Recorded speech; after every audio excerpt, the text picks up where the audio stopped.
open the meeting, as usual, with public comment. If there's anyone here who has a public comment, I welcome you to come to the podium, state your name and address, and I ask you to limit your comments to 3 minutes if possible.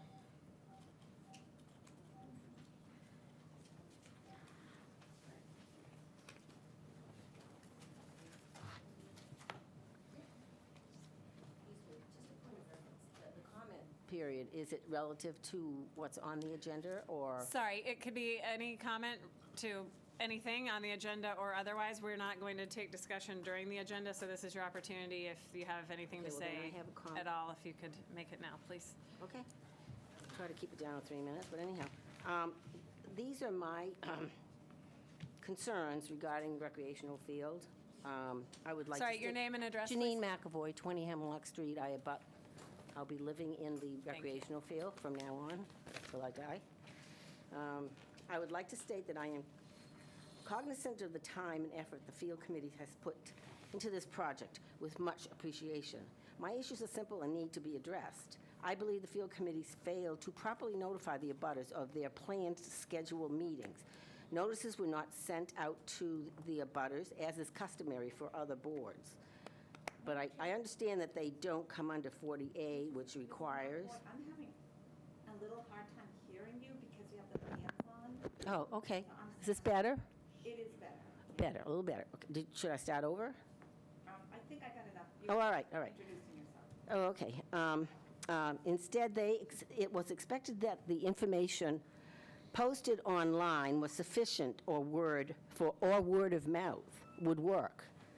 Notification letters, forms, or robocalls to the abutters would have provided significant notification to all of us. Why did it not occur to the committee that when they documented repeatedly in their minutes of their meetings, no public comment, indicating that no butters were present? This should have triggered a red flag, that perhaps butters were unaware that they were meeting. 30 meetings and no abutters. Is it fair a fair question to explore with the Fields Committee? I remember going to 1 or 2 meetings. Perhaps some of my neighbors could elaborate further on this point.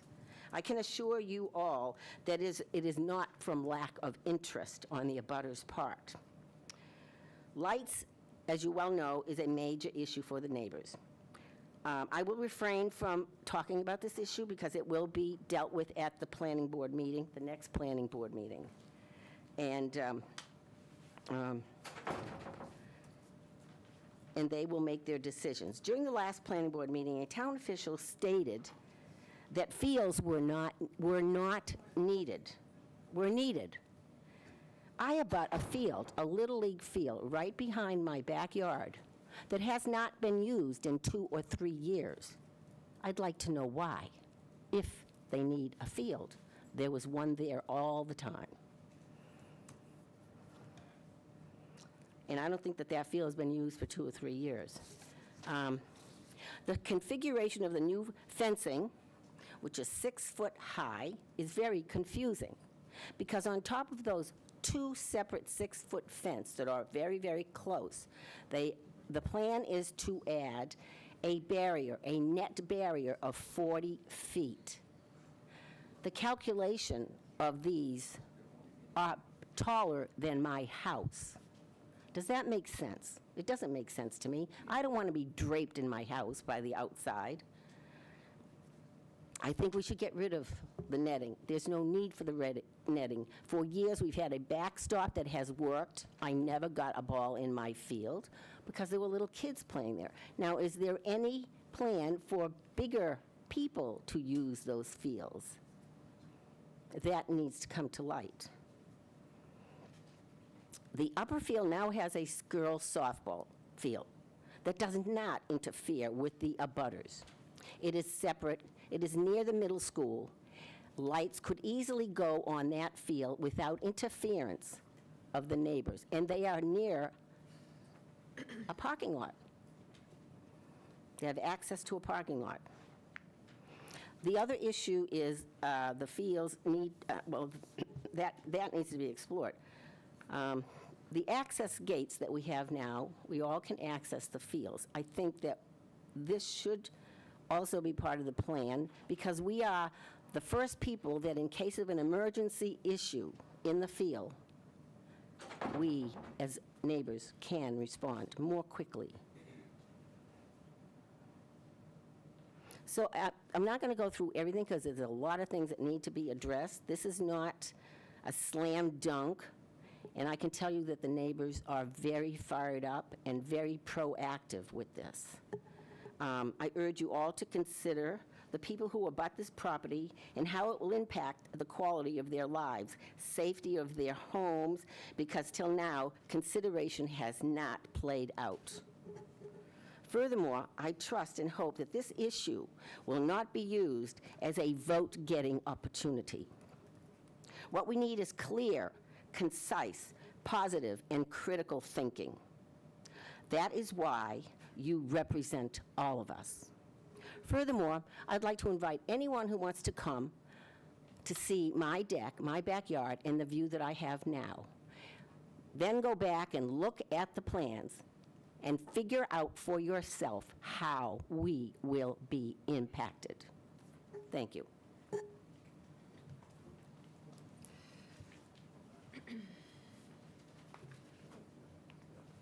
Hello, I'm Rebecca Driscoll, 56 Meadow Lane. Thank you for the opportunity to speak tonight. I believe the middle school project is a great project, and it's one that's going to benefit both the sports programs and our town as a whole. But it still needs some work. As you've been hearing for quite some time now, and you're going to hear more tonight, people are raising some legitimate concerns that need to be addressed. When people have raised questions, myself included, a frequent response that we're getting is that these issues have already been decided. But the planning board has not yet approved the plan, so there's still an opportunity to look at these issues in question. And now's the time to make the decisions that are best going to serve our whole community. The problem seems to be it's a little unclear who owns this plan.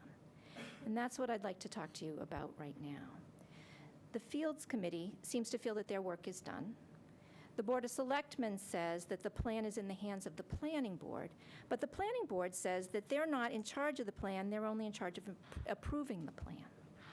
So my question to you tonight is, who represents the applicant to the Planning Board now for this project?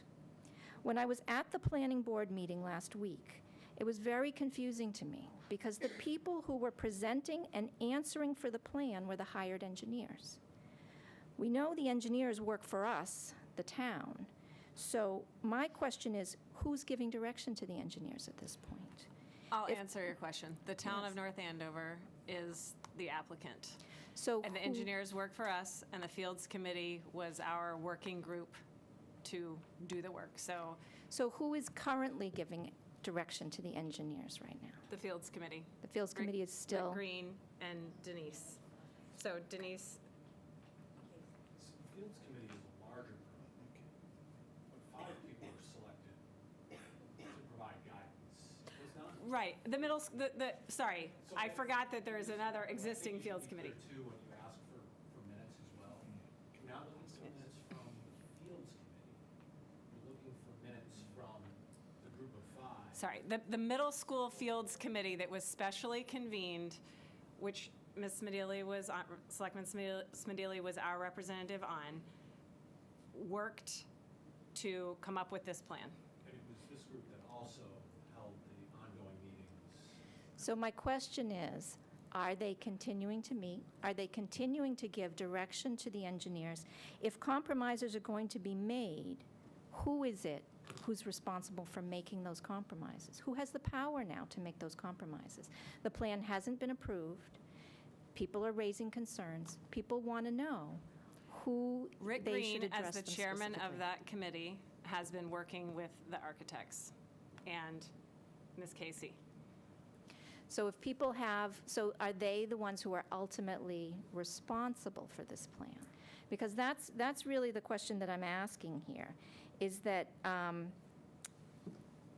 when this plan goes through, when the engineers are up there speaking, when the planning board is approving, when people are raising questions, who can we talk to for compromises, and who is ultimately responsible for speaking for this plan, for making compromises, and for making changes in this plan? I think we are. I mean, it depends on the item, the planning board, but ultimately, we are the applicant. Ultimately, the Board of Selectmen has to Well, represent Denise. the applicant. Okay. Denise Casey and. direction. By, With the yes. town managers. All right. We are directing her ultimately, but. Thank you for clarifying that. I really appreciate it. And so as the board as of our elected leaders and the people responsible for this plan, then I want to just encourage you to recognize the power that you have to take a closer look at these issues and to make the adjustments that need to be made to satisfy the whole community. I'll just speak very, very briefly about one issue that I am concerned about. You're going to hear from other people about it tonight, so I won't go into length. But I think that as the people who are ultimately responsible for this plan, the Board of Selectmen need to make sure that they've explored all the options, especially around the issue of artificial turf. We have been in conversation with Springfield. Sorry, can I just, Can I finish my comment before you respond? I Well, have about one more sure, paragraph. wrap it, if Thank you want to you. wrap up your I did comment, get it. but then- I know that I'm going over 3 minutes, but it has not been me That's speaking fine, the whole time. just, I've heard so Springfield has got this $20,000 grant that they're using to use organic maintenance on their grass fields in their city. And they've offered to share what they're learning with us. So the comment that I'm hearing back from people is that our town does a lousy job of maintaining fields, and therefore we need artificial turf fields. But I encourage the Board of Selectmen to please take a look at the bigger issue here, the root cause. If the town does a lousy job of maintaining our fields, let's not solve this problem by putting down somewhat controversial artificial turf that's very expensive, when what we could do is learn from Springfield how to better care for all of our fields. Rather than asking the leagues to take the responsibility for caring them, let's ask the town, let's demand that the town step up and take responsibility for doing the right thing, taking care of all of our fields, using what we learned from Springfield to do it. Thank you. so I want to make one more point about who's owning the project. We, the town, put forth a proposal that we believe in, that we think is a great proposal, based on the work of the committee we appointed to do that work, to get the input, and to come up with a proposal. We presented to the planning board.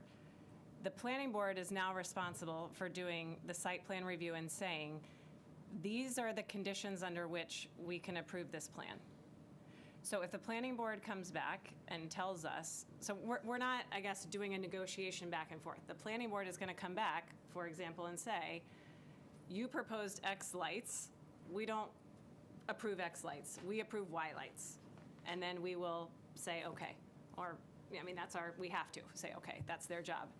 So I guess I just want to make clear, yes, it's our proposal. I mean, yes, we're the owners of it. But the planning board's job is to condition the project based on their review and what they think is the right conditions. Does anyone have any, I guess, other comments Part to of that? the decision is based on input from the public, which you provided. No, I Right. know a lot of people. As I said, it was very And confusing us. to me to see the engineers there answering the questions, defending the decisions that had been made, and not anybody who was from the town. Well, because they're Representing the and most defending the plan. experienced in those specific details, and they're the best to answer the lumens and give all the details. So that's why they were sitting up there. Could we have had a person sitting with them? Yes, Ms. Casey could have been sitting with them, or Rick Green could have been sitting with them, but we didn't feel the need. But okay, thank you. So next public Can comment. I just add Let- a little bit to what you had said, and that you had said that some of the concern is hours of operation, hours the lights that are on, and that still is in flux. And I think, in fairness to everybody, that's that is a real concern. I do want to touch upon one thing that Mrs. McAvoy. Yeah, Right, we're going to discuss this later, right? This Yeah. is on our agenda to discuss later, so. I may understand. I was public just comment every commenting on some of the outstanding issues that our chairman said. But also, I just wanted to speak to Mrs. McAvoy. You referred to the gates, but you were referring to private, your gates, not the Parker Street gate, because that's a whole other issue that has absolutely been very clear from the beginning that Parker Street gate is to remain as it's always remained. I mean, that is, Okay. I just Right. feel as though, in fairness to the neighbors, where we're having some, they need to understand that was made absolutely clear, and it probably should be put into. it is in the plan. The pl- Parker Street gate will Yeah. be regress only, it's all over the plan. Okay, so next comment.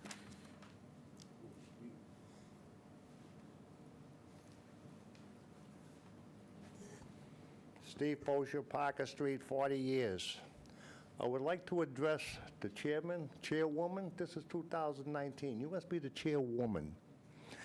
Last week at the planning board meeting, you sat here with us and got up and made a proposal to the planning board that they have a closed-door meeting to have a vote. I never said to close the door, excuse me. Excuse me, closed-door meeting to... I never said that. I'm sorry, sir. I never said that. I suggested that they close their meeting, their public hearing, close the public hearing, and have a vote. I did not say a closed-door meeting. There was a public hearing, an open public hearing, and I wanted them to close the hearing, after which they deliberate and they vote. Deliberation happens after the public hearing is closed. I suggested that they not keep the hearing open for another 2-week period. I feel that they've heard a million comments on this project, and I felt that they had enough information to deliberate, close the hearing, deliberate, and make a decision, and I respectfully asked them to do that so that we could get a move on this project and go out to bid for the project. They chose not to. They're having another meeting, and that's their prerogative, and I respect that because I respect the process. Okay, Please, okay. please do not misquote me. I would never suggest that they have a closed-door meeting. That's why I wear hearing aids, see, because I didn't hear you all the way. But it's Okay. not above you people to do things. That's, well. Absolutely why don't you not. apologize to the chairwoman? You came up here, made a sexist remark about it's being 2019, and oh, it's a chairwoman's time. You should apologize for accusing her of doing something that she didn't do. I'm trying to be nice. You should apologize to her for doing something that she didn't do. She did not suggest a closed-door meeting. Well, I heard her... So you apologize. You apologize because that's... No, you apologize for accusing a member of this Board of Selectmen of doing something that they did not do. I didn't hear an apology from you, Mr. Faucher. I think apology, that's a sign of weakness. Well, by all means, keep standing then, because so is sitting. Out of order. Please, That was please. helpful. Thank you. Next comment. Steve Lego from 26 Hemlock Street in North Andover. I'm an abutter to this project. Most of the public or neighborhood outcry has been because the girls' softball team would play in our neighborhood. It would be shoehorned into the corner with lights and artificial turf. And if you look at the plan, if you look at what is closest to the middle school, and starting with the amphitheater, there was a podcast on the town website today that had Rick Green and Rick Glumman and Terry Holland talking about their plan. And let me tell you honestly that during a quiet summer night, I can hear the band at the Old Common. If you put it 2 football fields away, it's going to be even louder. It's going to echo. There's an enclosure that the band sits in and plays in. It's just going to echo out to the neighborhood. Number 2, the mixed-use fields, mixed-use courts, excuse me, are a joke. You can't even read the lines on them. I think there's 6 pickleball courts there, 2 tennis courts, and 2 street hockey courts. Now, there's no boards, If somebody's playing street hockey, the puck's going to go wherever it goes. I mean, you can't play anything else if somebody's playing street hockey. The posts aren't shown on the plan. The posts for the tennis nets and for the pickleball nets are not shown on the plan. Are they removable? Because if not, they're going to be a hazard to anybody who plays street hockey on this field. It's not needed. It's multi-use. There's no use at all. There's an exercise plan next to the middle school. It can be placed along the walkway. I mean, there's no reason why it has to have its own location. I mean, you can put it, it could be a walking tour. You do, how many stations are there? You know, it doesn't belong there, and it really doesn't. There's a half-court basketball court that's part of that program in the plan, and right next to, outside the work area, there is a full-court basketball plan at the middle school, and there's also a full-court basketball plan at the Atkinson. There is a full-court basketball court at the Atkinson, and you're going to put another half-court in? It doesn't make any sense. And both those schools, by the way, have their own indoor basketball courts. I mean, that whole setup is like a bunch of sacred cows. There's a playground that they're going to have to cross the street from the youth schools, the early childhood and the other schools. It's going to be the Darwin Awards, see who gets killed, for Christ's sake, crossing the street. There are 3. Well, yeah, you want to drive by? You want to drive in my neighborhood and watch the people go by? I thought they weren't going to speak. Sorry, it just, could I just? All right, okay. There are 3 other playgrounds farther up the hill. Why do you need 2 where they are here? And if you relieve that pressure from the fields, you can keep the girls' softball field where it is now. You can put lights on it. It's far enough away from the neighbors that I don't think they would complain. There would be room. And this is your plan. If you can't change the plan, I don't see how the planning board can. And that's pretty much all I have to say. Thank you. Okay, thank you. Do we have another comment?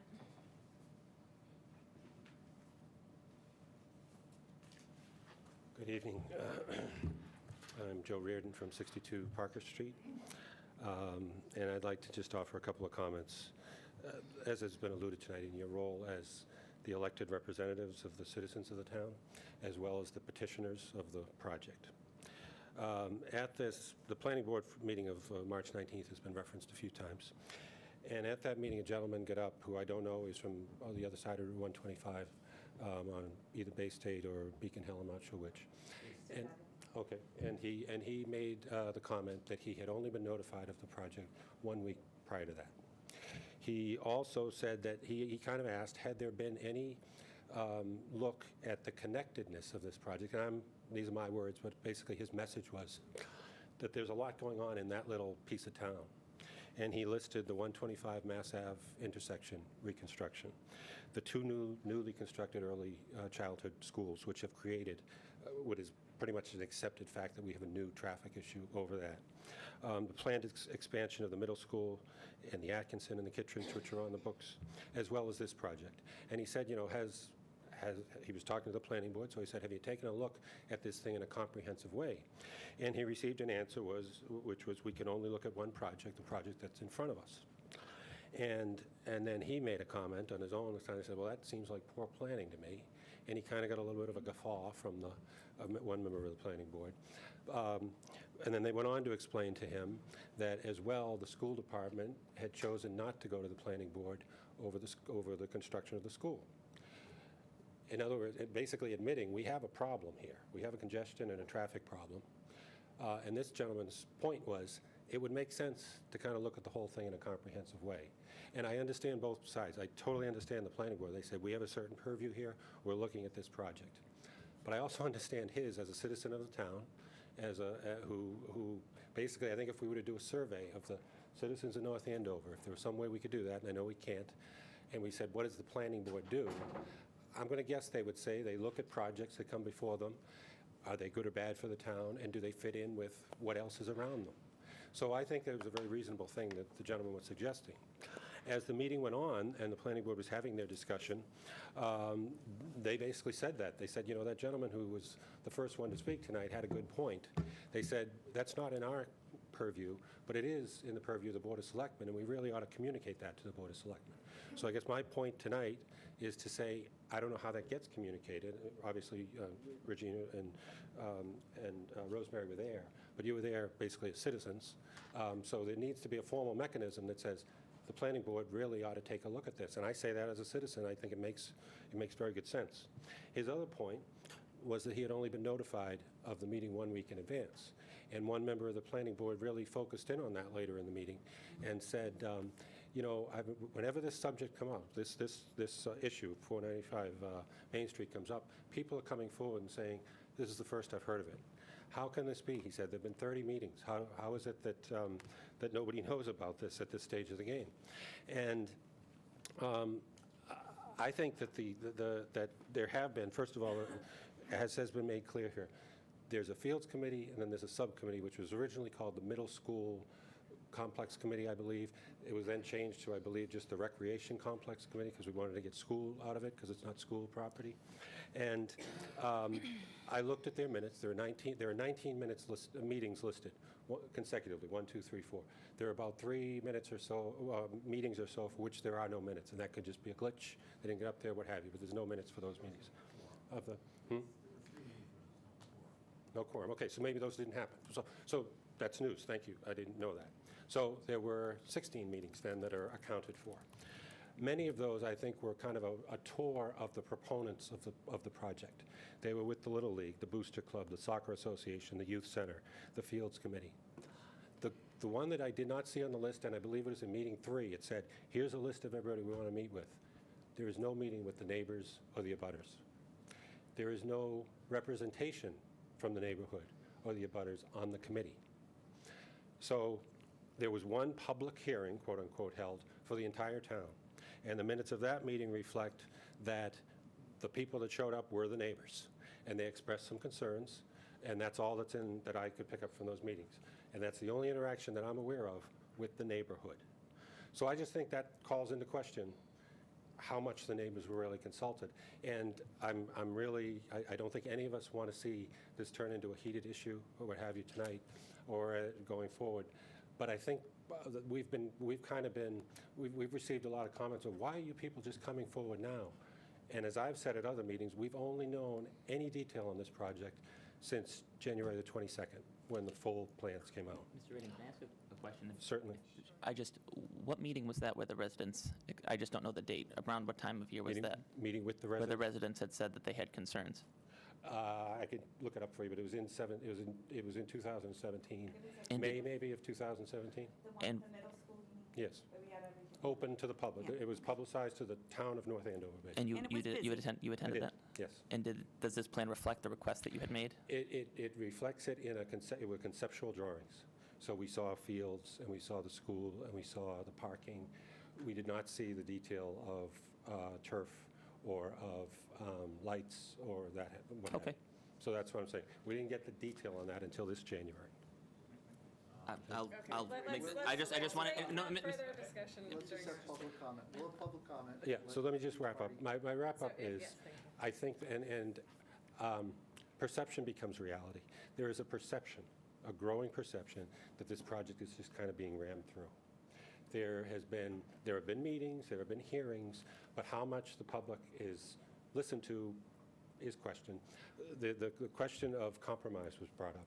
The best conversations that we have, and I have done this before, I applaud Rick Green, I don't know if he's here. Rick Green stands out in this hallway after all these meetings, Board of Selectmen, Planning Board, and he gets barraged by the neighbors. I don't talk to him because he's getting hit from all sides. He doesn't need to hear from me. And his response is most often, I'll take it back to the committee. And I'm sure he does. But the big issues, the big ones we've identified, which I would say are lights on the small field, the lower field, turf, fencing, we don't hear a word on. And I think one of the problems is that we come to these meetings, public meetings, which are great, and we're allowed to make public comment at the beginning of the meeting, or when at the planning board, when the item is on the table, and then once the board begins to deliberate, we can't say anymore. And when I sit down here now, someone else can come up and they can refute anything I say, but then I'd have to come back up, and they'd have to come back up. What's missing is a genuine outreach, and we've tried to do this. We tried to set up some meetings in these last couple of weeks to just meet with the folks who support this project and talk to each other as citizens of the town, as friends, and say, here's what we think, here's what you think. Can we find an accommodation here? There's no way we can come up with a compromise at a meeting like this or at the planning board. It's just state your piece, sit down, and then someone else states their piece, and then the board deliberates, and we all go home. And I just don't think that's a very good public process. And I think it also contributes to this very real perception, whether it's true or not, that this is just being rammed through and there's not a lot we can do about it. So those are my comments. Thank you, Mr. Reardon.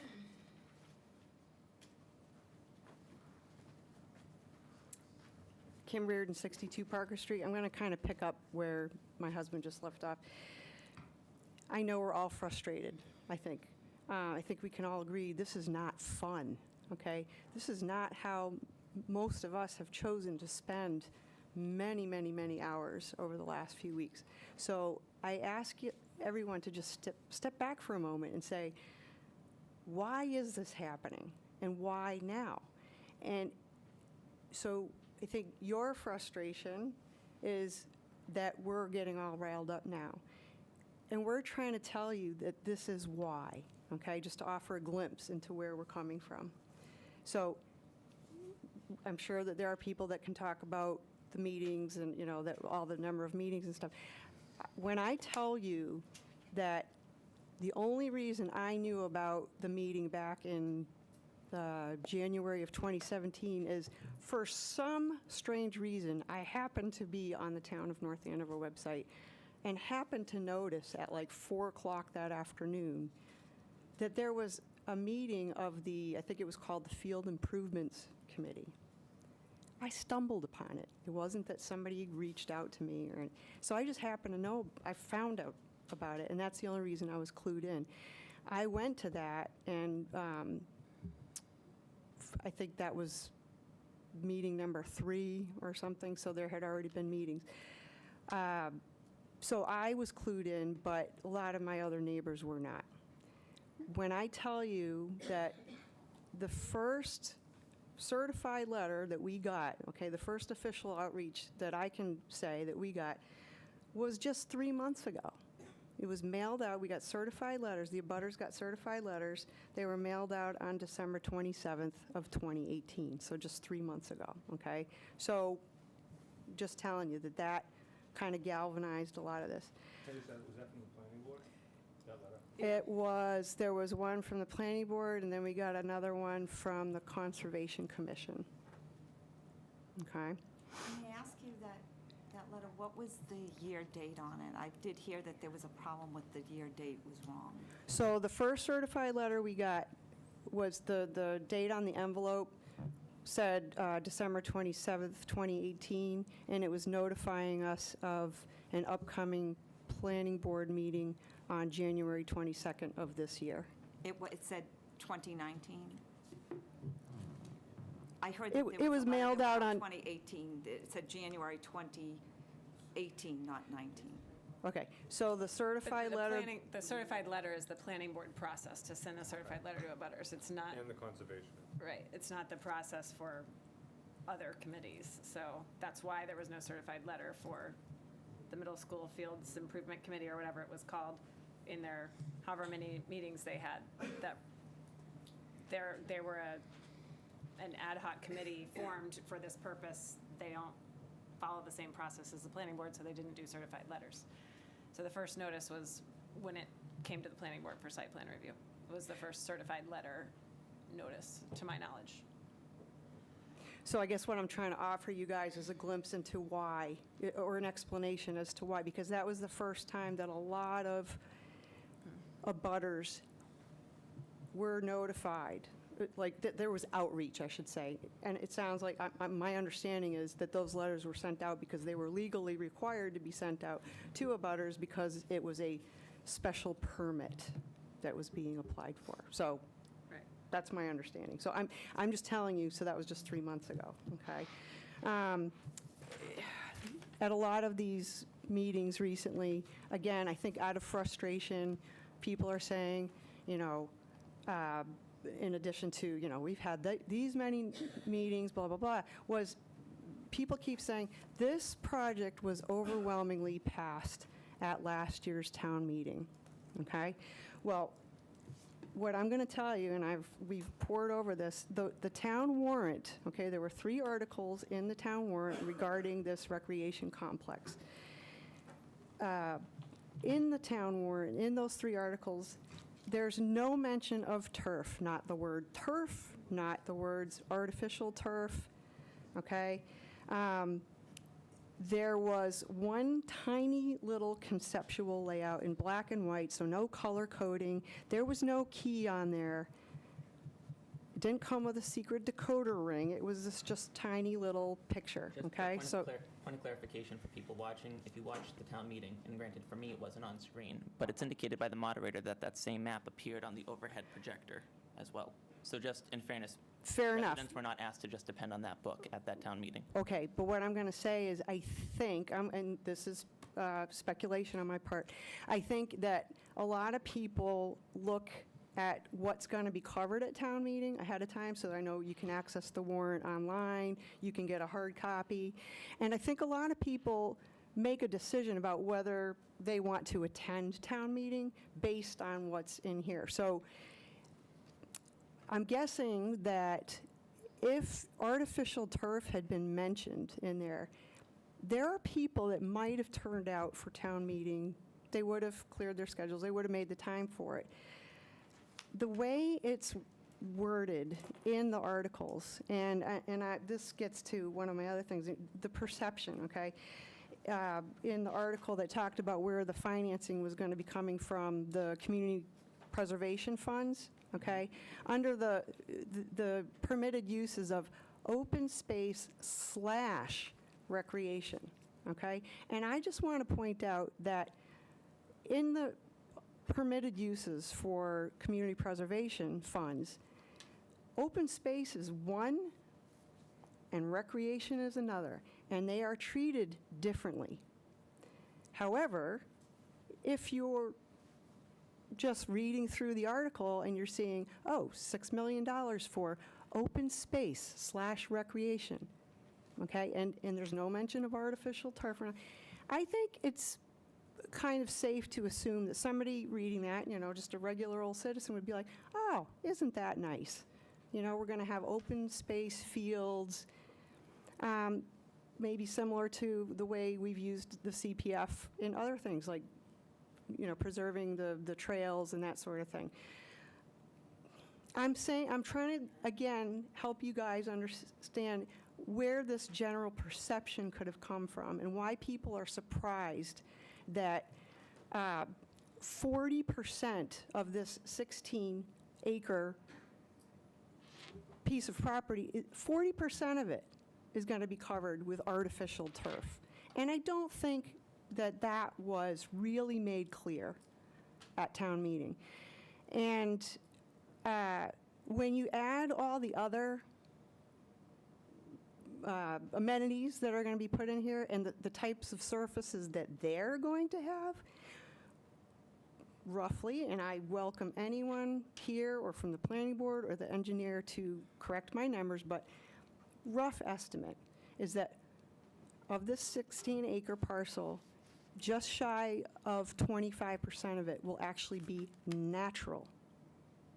And it's going to be these swaths between artificial turf fields and that sort of thing. And again, it just speaks to what was the general perception of this project when people voted on it at town meeting, and what is the reality now that these plans are being solidified and all the iterations of the plans, and it keeps coming out.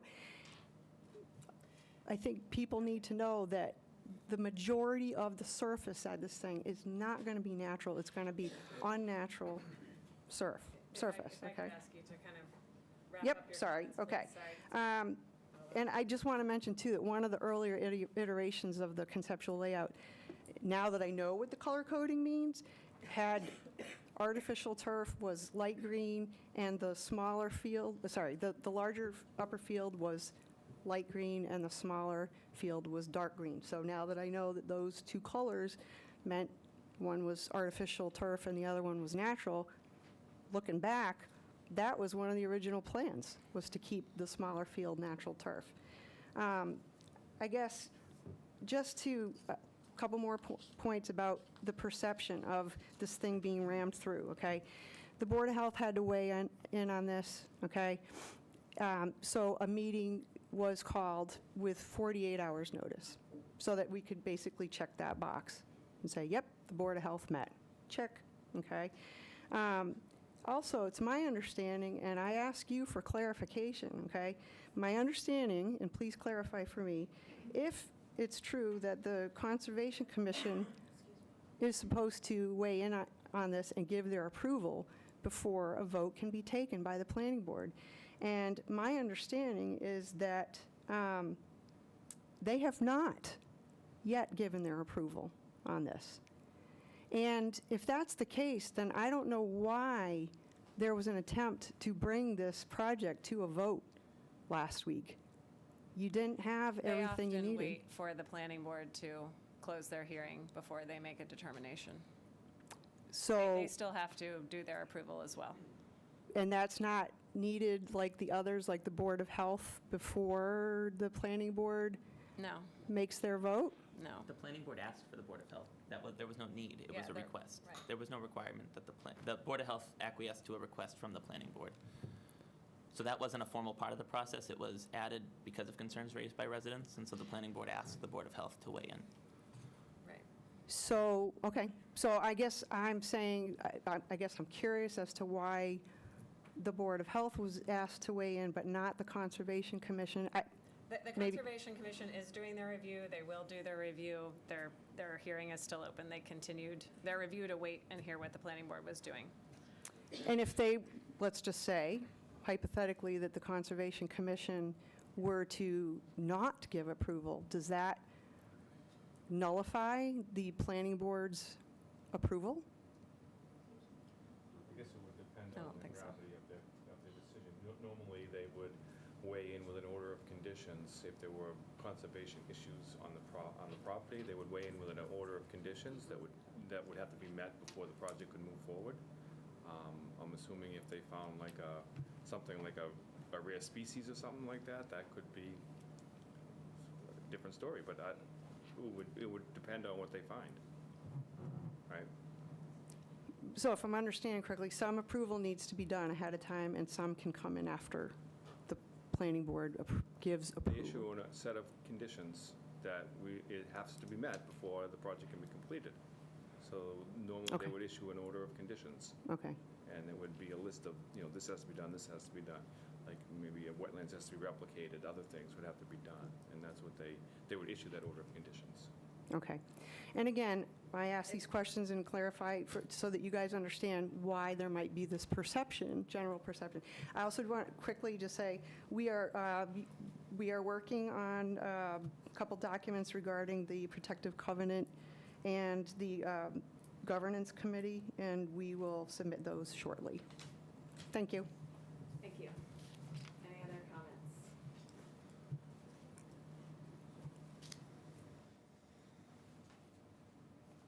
Hi, Sue Fosher, 50 Parker Street, North Andover. The hours of access to the recreation complex by whom has not been explicitly defined. However, the most recent public meetings have included comments from the project representatives that the access will be outside the school hours. The project was described during the conceptual stages as a facility with appeal and use for the broad section of the residents of North Andover. We see elements that would be of interest to the very young, youth, families, seniors, and others in town. The walking circuit and the exercise area were of particular interest to adult residents. If the facility is only open outside school hours, this excludes public use as for much of the half of the year. Number 2, the artificial turf has always been described as a component of the complex from the beginning. However, the amount of artificial turf has expanded during the design iterations as a type of artificial turf to be used that was never defined. During the public meetings, a choice of artificial turf, specifically with regard to the type of infill material, has been described as not having been determined, but the choice will be a consideration of the state and federal regulations. Has the type of artificial turf been determined? Since this is a contentious issue across the country in communities, either with current fields or considering the addition of artificial turfs, there seems to be very little community discussion on this issue, and during this process, other than exchanges at the planning board. Is it the intention of the Board of Selectmen to limit the discussion on the specific use of crumb rubber infill? We've made a proposal. The planning board's job is to review the proposal and give their conditions. So if they choose to say we will condition this to not have this turf, or we condition it to have a specific turf, then that's the condition under which we have to work. That is a planning board decision. We have proposed crumb rubber artificial turf as part of the proposal that the town has put forward. And it's part of the budget, by the way, that the town Yes. approved, because crumb rubber has a certain cost. Every other option has a different cost that is greater. And so, as part of the budget that was presented to town meeting. I've done a lot of research, and crumb rubber is known carcinogen. And just to go off the subject, my grandson plays for Shrewsbury and did a college, 3-day college prep at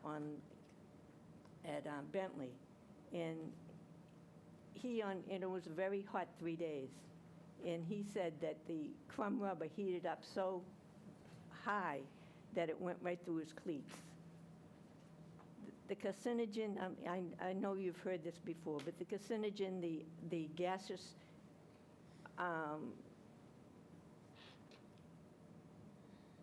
what the crumb rubber can give, definitely health concerns, not just for the neighbors, but for the kids playing on the field.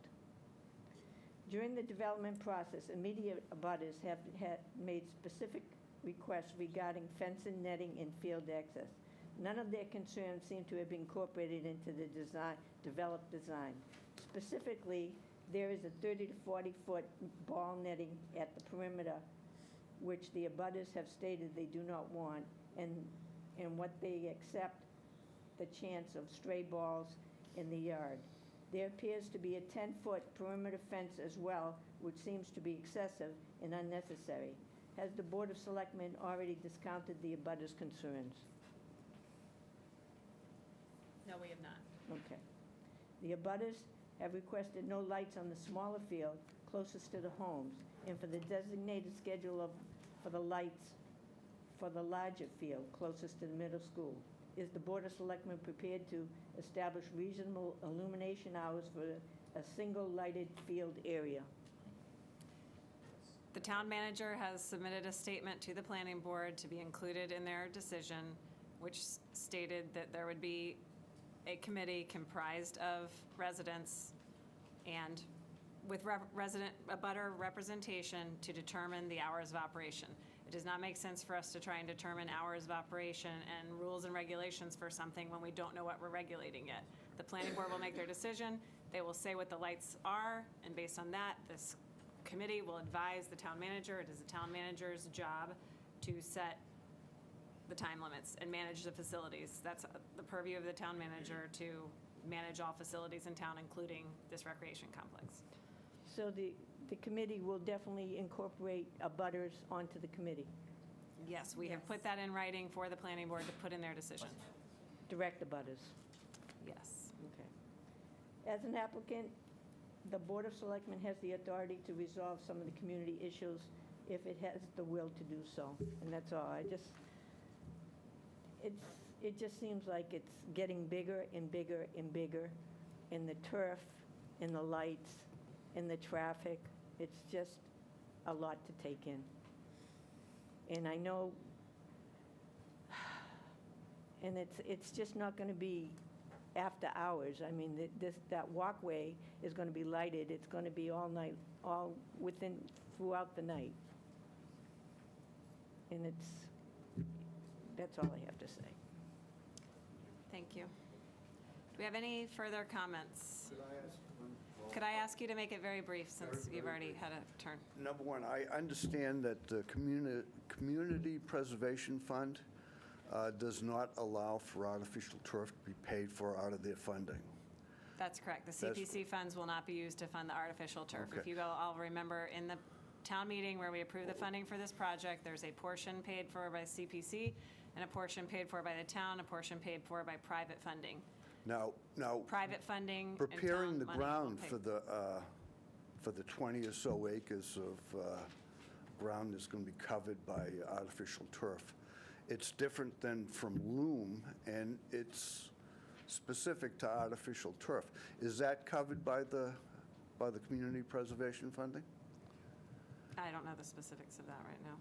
Well, I'd like to find out, because I think it would. We will not violate law. We will pay for what can be paid for with CPC funding. What Okay. cannot be paid for with CPC funding will be paid for with town funds and with donations, fundraising. Okay. Do you, it's my opinion. And sorry, I really don't want to get into a back and Okay, forth. but if you can wrap. One question. We're totally doing I that, think which it's we a- should not I be think doing it's a it. bad plan. Does anybody else on the committee think it's a bad plan? Let's not. You don't want to talk about it, but Well, we are going to talk We're about gonna it as live part of with our it. agenda. We're But gonna live back with and it. forth is not the intention of public comment. Intention of public comment is to get your concerns, and then we will talk about the project. I'm going to be very brief. Thank you. And I'm standing up only because I was asked to, and the good news is that everybody said just about everything I was going to say. But I'm looking at your face, Regina, and I feel like I'm looking in the mirror. Just that feeling where you're working and working and working so hard on planning a project. And this happened to me last year at the 11th hour. People came and started, this is wrong, this is wrong, this is wrong, and I want to cry. And I get how you're feeling. Phil, you and I had a lousy conversation on the phone. I don't want this to impact my relationship with you, ever. When you see me again, I'm going to make you say hello, Kulash. Seriously, We had that several was, conversations. I still pick up your phone. I do not want this to impact my relationship, friendships, and respect. I'm looking at you, Chris. You and I were standing, holding signs together in Rosemary Smedili. You and I have gone back and forth on a lot of issues, and you know it. I'm not going to lie. You're my neighbor. We want you home soon. Thank you. You've been through hell, I know. Thank you. I appreciate it. And so I'm sitting here and I'm looking at you here and us there, and it's like you're a target. And I know that must hurt. Ideally, what I would love to see happen is that we are, Phil, I remember I was saying on the phone, let's just get together and drink some beer at the site and just talk it through. I am going to just bring up a couple of points that I brought up at the planning board meeting. The planning board was very, very kind to say that they would go to the Board of Health to have them take a look at the crumb rubber turf, because that has been a concern of a lot of people. The odors, you've heard the whole thing, the carcinogens, all that, and they did it. And one of the gentlemen there said, stay away from crumb rubber, and that he preferred grass. And it's I think, something that some of the Board of Health members were concerned about, because pesticides on grass, right, which is another worry. But there are communities that heavily use grass playing fields. You know what, I left you out because I just realized I just like you there, but I know, it's fine. It's like we don't have a love fest because I don't know you, but next time you can call me Kulash if you want. All right. So there are a lot of towns that use grass, heavily use grass turf. They don't use pesticides. They received a grant from the Toxic Use Reduction Institute. I've had a lot of conversations with the Toxic Use Reduction Institute. They would love to come here and help us, at least with, let's just say, one playing field. And that is the one that abuts the neighbors. To add a little bit of green to the area so that it's not 75% artificial. I would be happy to help write that grant. And I got to tell you, I'm a kick-ass grant writer. That's all I'm going to say. Proceed on, and thank you very much. Thank you, Ms. Kulash. Thank you, Secretary, Lori, can you please let the record show that I did not drink on town property after I was with Ms. Kulash? Do we have any other comments? Thank you for those very nice words, Joan. Any other comments? Okay. Any other comments about any other topic that anyone is here for public comment? All right.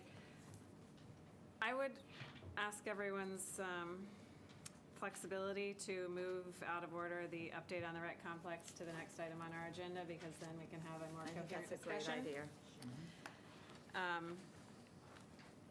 So I think I have a lot to say about the public comments we've heard as well, and I would address some of those things in this section. Thank you. So as my updates have been, there will be several components. The first is the design documents. So Waterfield Design Group is continuing with the preparation for the drawings for construction. They have forwarded to the Fields Committee, the smaller committee, a sample of the scoreboard that will be used, and they're looking at the different designs for that. And they're also looking at working, obviously, taking into consideration the comments of the abutters on some of these issues. Public hearings, to update you where we are at with the public hearings, as everyone knows. The public hearing for the Conservation Commission is on the agenda for the 27th.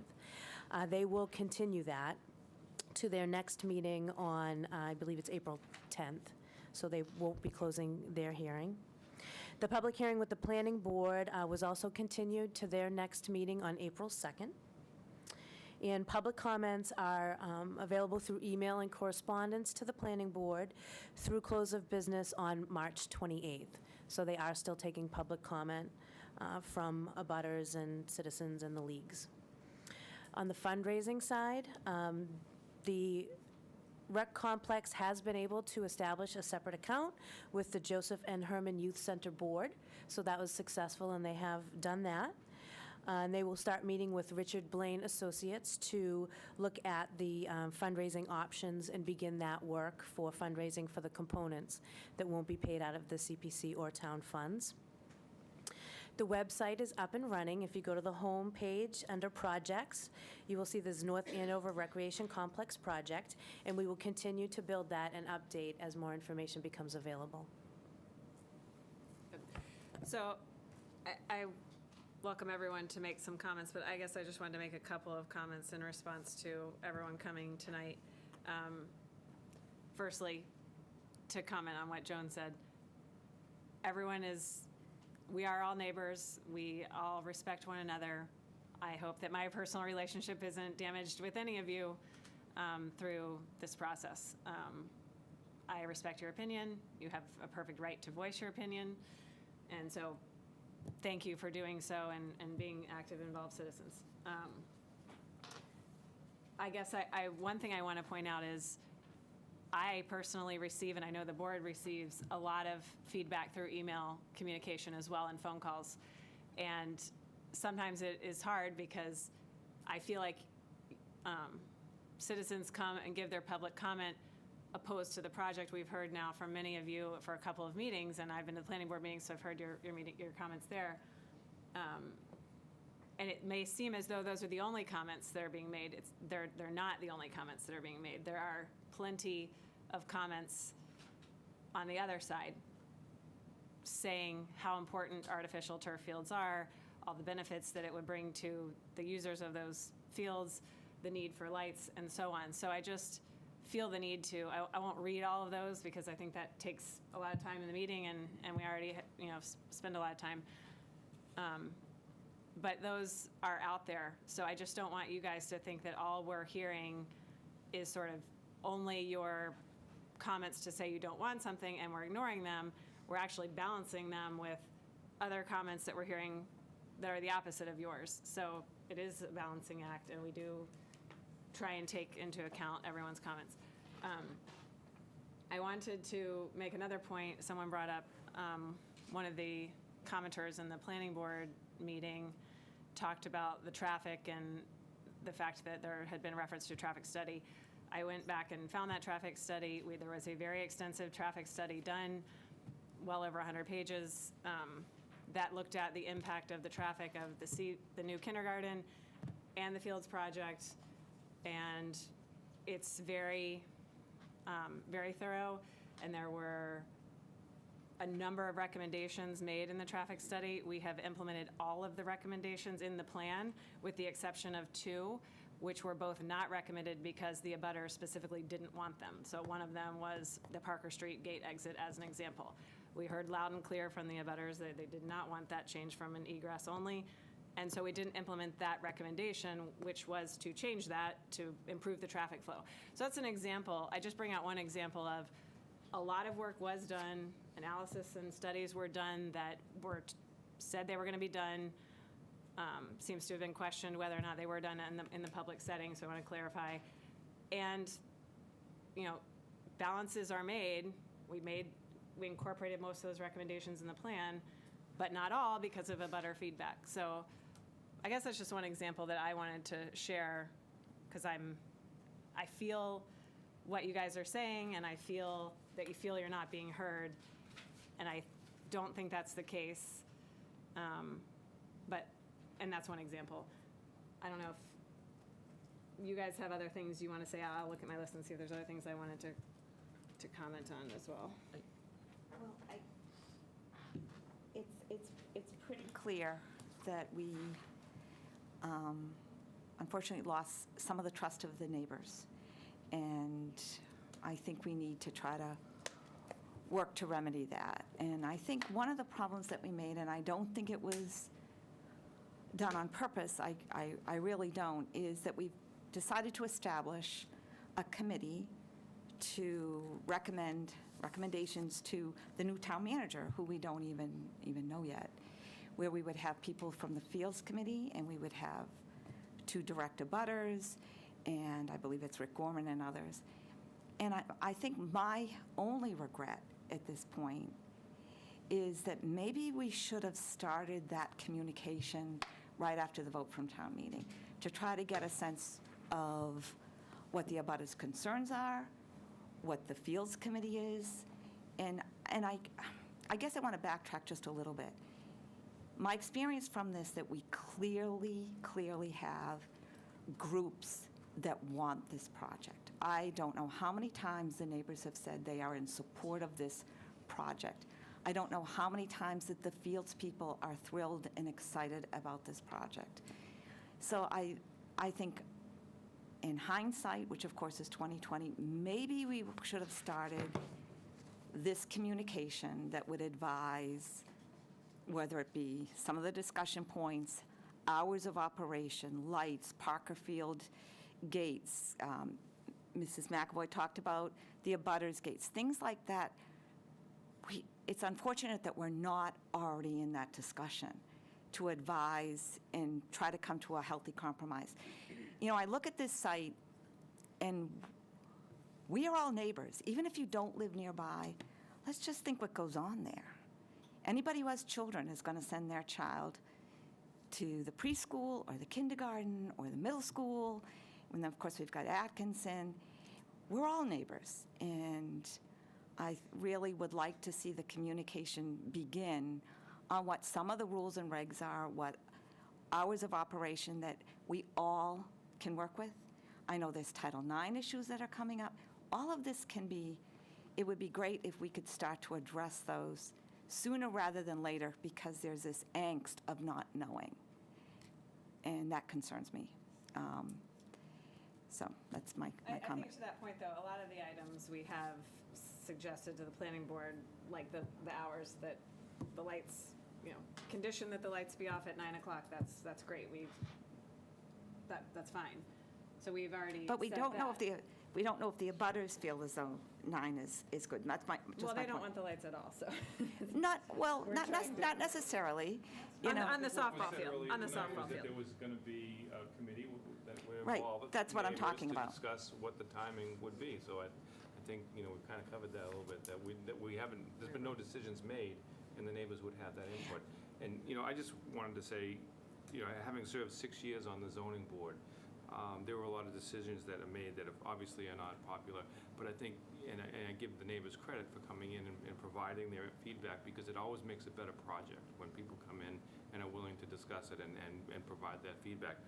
And I think, the planning board has not yet issued their final decision, and I think, they have taken a lot of the input that's been provided by the neighbors and incorporated those in their plans. Well, I mean, it's not always going to be every single one isn't going to get in there, but I think, they've modified, they've tried to work within it, within the neighbors and try to keep people happy, or at least, try to quell some of the concerns. But I just wanted to say that I think, the public input has provided them with some guidance in trying to, make the project a better project. I heard from a lot of the neighbors, and I appreciate the flexibility some of you had, as I actually literally knocked on your door to just follow up and ask for feedback. I want to reframe the tone of this conversation only because I feel like it's very much a neighbors versus the town, or neighbors versus the board. And even take a comment Selectman Smedili said where, we're all neighbors, but we literally actually are all neighbors. I think that you Most of us, recognize yeah. that 3 of the 5 of us live as close, if not closer, than some of the people who spoke tonight.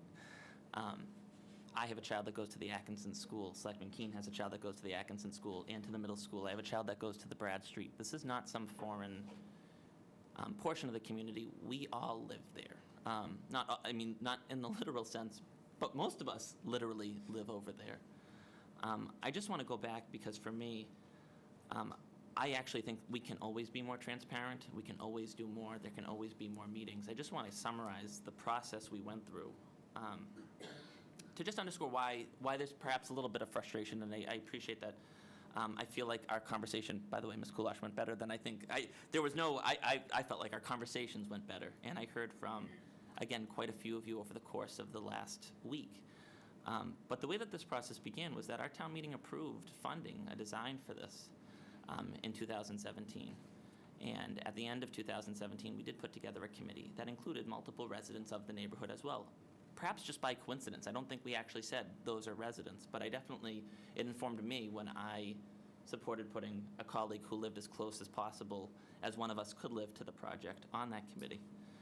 That design committee put together a design and brought it forward as a result of quite a bit of feedback from residents of all types. I went to the senior center. I heard from senior center residents who go to the senior center that they provided feedback and they were really interested and they wanted to make sure certain boxes were checked. I read back through minutes, and that's why I asked Mr. Reardon. I didn't recall the meeting date, but where people offered feedback and to make sure that their concerns were considered. Because again, you can register concerns, but nowhere does it say that just because you register a concern, it means that everything gets adopted. And I look back in that particular group, that Fields Committee, and the subcommittee, I should say, because there are multiple Fields Committees. That Fields Committee brought the idea after approximately just under 24 meetings with different groups and stakeholders in town, brought that to the Community Preservation Committee, which was made up of 9 members, residents, community volunteers, several of whom, again, by coincidence, live in this neighborhood. They chose to move this project forward. It then went before the Finance Committee, made up of 9 different community resident volunteers. And they had a deep discussion about what the costs were that were associated with this project. They approved it and asked to move it to town meeting. We, as a Board of Selectmen, had several discussions, and in fairness, did we put up posters every time we met to talk about this particular project? No. But we discussed it regularly, and I never got anything but positive feedback about this project.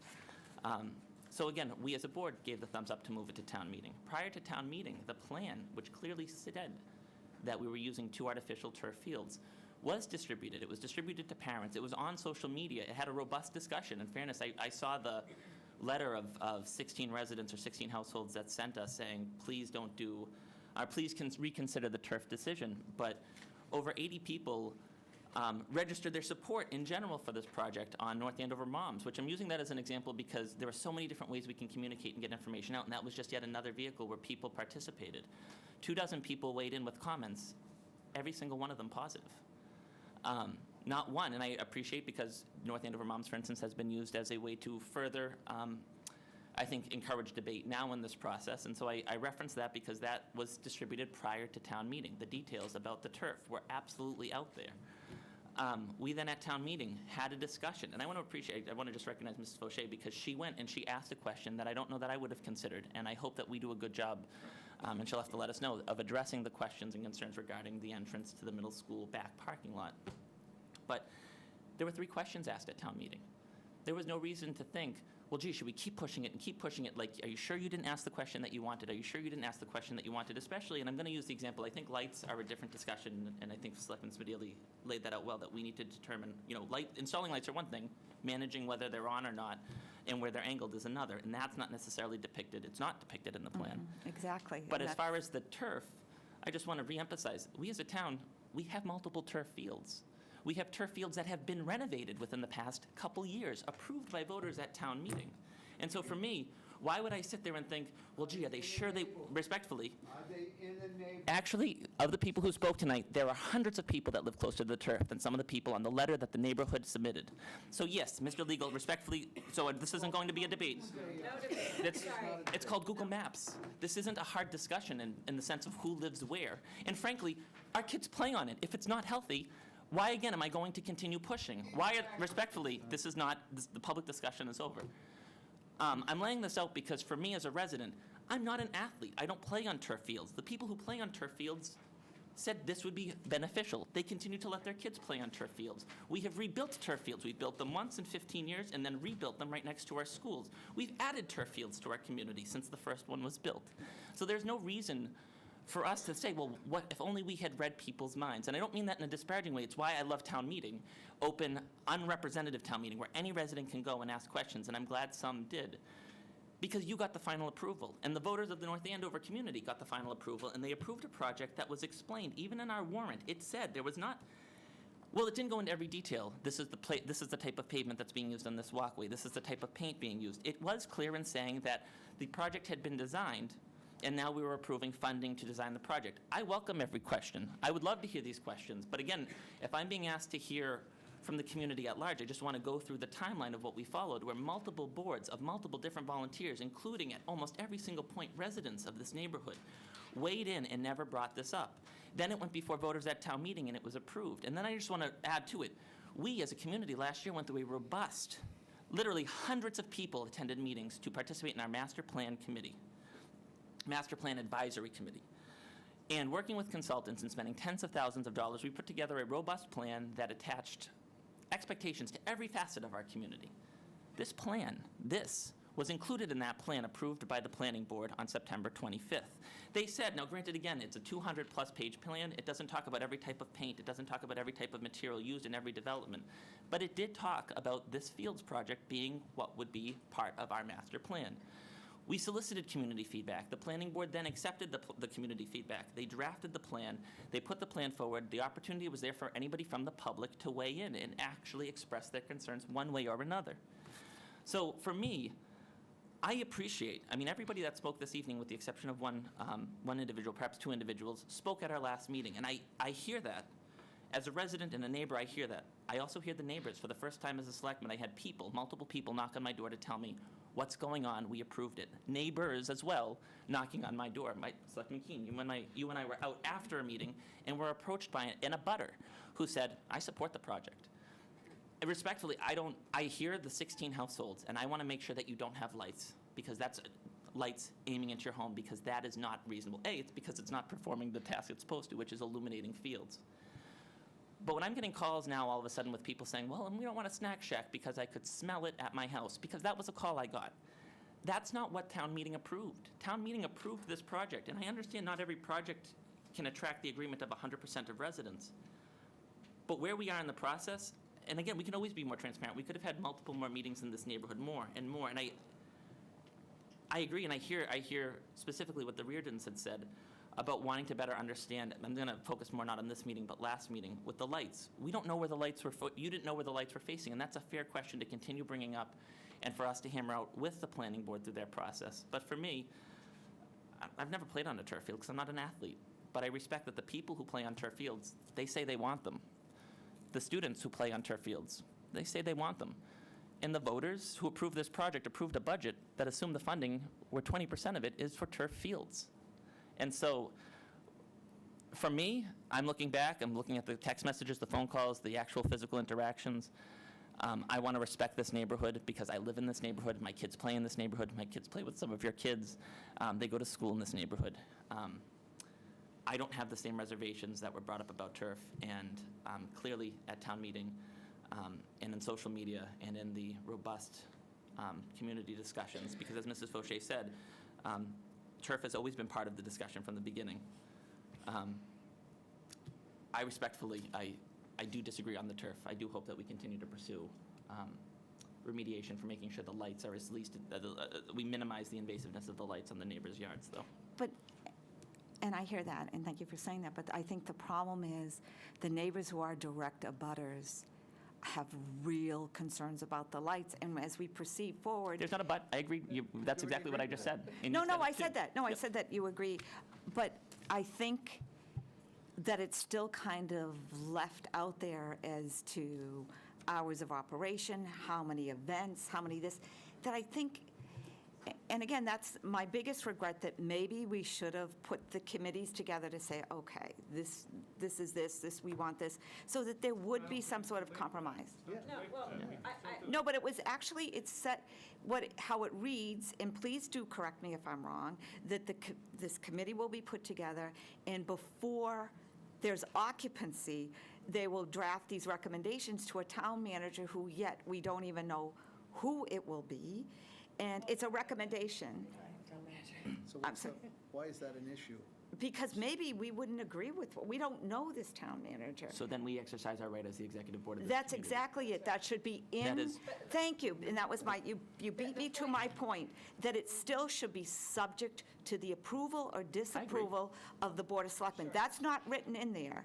So that, what I'm saying is, our friends and neighbors and Fields Committee people and abutters are asking for some ownership, and that would be some ownership that we, so say the committees get together and they've got most of it worked out, our new town manager makes this recommendation, but we're like, we're not quite sold on a couple of points here. But it's written in such a way that the new town manager will just take their recommendations and make a decision. And I can understand why that's making people, there's angst, and it's... We can provide a new Okay, statement. well, let me just finish. And it's so far off. It's a long time to be living with, well, am I going to have lights? Are they going to be right next to my property? How bright are they going to be? Are they going to be on every night till 10 o'clock? And I'm overstating hopefully some things. That I think everyone in this room would be like, I'd really like to know about this. The point is we cannot put a rule, we cannot put a regulation in place until after we know what we're regulating. So once the planning board has made their decision and we know what we have, then we can put the committee together and we can make these decisions. Well, I don't know. I think it could somehow be tied into a planning board decision. And Well, we already gave them a statement to say that we'll have this committee, and we can add the point that it will be So it would subject be, to our approval. as I've spoke to, and it's probably not the right word that I've used, but I kind of tie it back to my industry. So it's almost like, well, then the planning board makes a decision subject to the discussion between the Fields Committee and the neighbors, the new town manager, and I'm glad my board agrees with, subject to the final approval or disapproval by the Board of Selectmen. But I almost feel as though that needs to be like almost tied into a decision so that you get a new board or a new town manager, and every few years you're wondering, is this going to change? Madam Chair, I believe that the planning board's decision has that in there, that it's a condition that this committee needs to be put together and the rules and regulations need to be Tied into, Tied into That the is- occupancy of the fields before any activity occurs on the fields. so it has to be part of the decision, Right. which gives Not everybody. the actual rules. Not The the fact that we rules. will have, that the committee will Okay, But, exist. but will that include gets back neighbors. to my point is, that could change from year to year, it could change. And I think that's a little disconcerting for the neighbors, and frankly, for the Fields people, because how are they gonna You cannot plan? say that the lights will be turned off by 8 o'clock or 9 o'clock or whatever until you know what the lights are. So we're saying, as soon as we know what the lights are, we will put a committee in place that will make the advisement, and Well, I that- agree, it should say subject to our approval.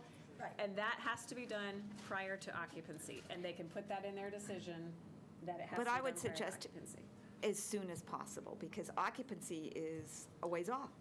Actually, what is the date, Dee, that we would hope, if everything moves forward on Well, now time? we don't know You're idea. saying before occupancy, right? Before occupancy. Before occupancy. Yeah.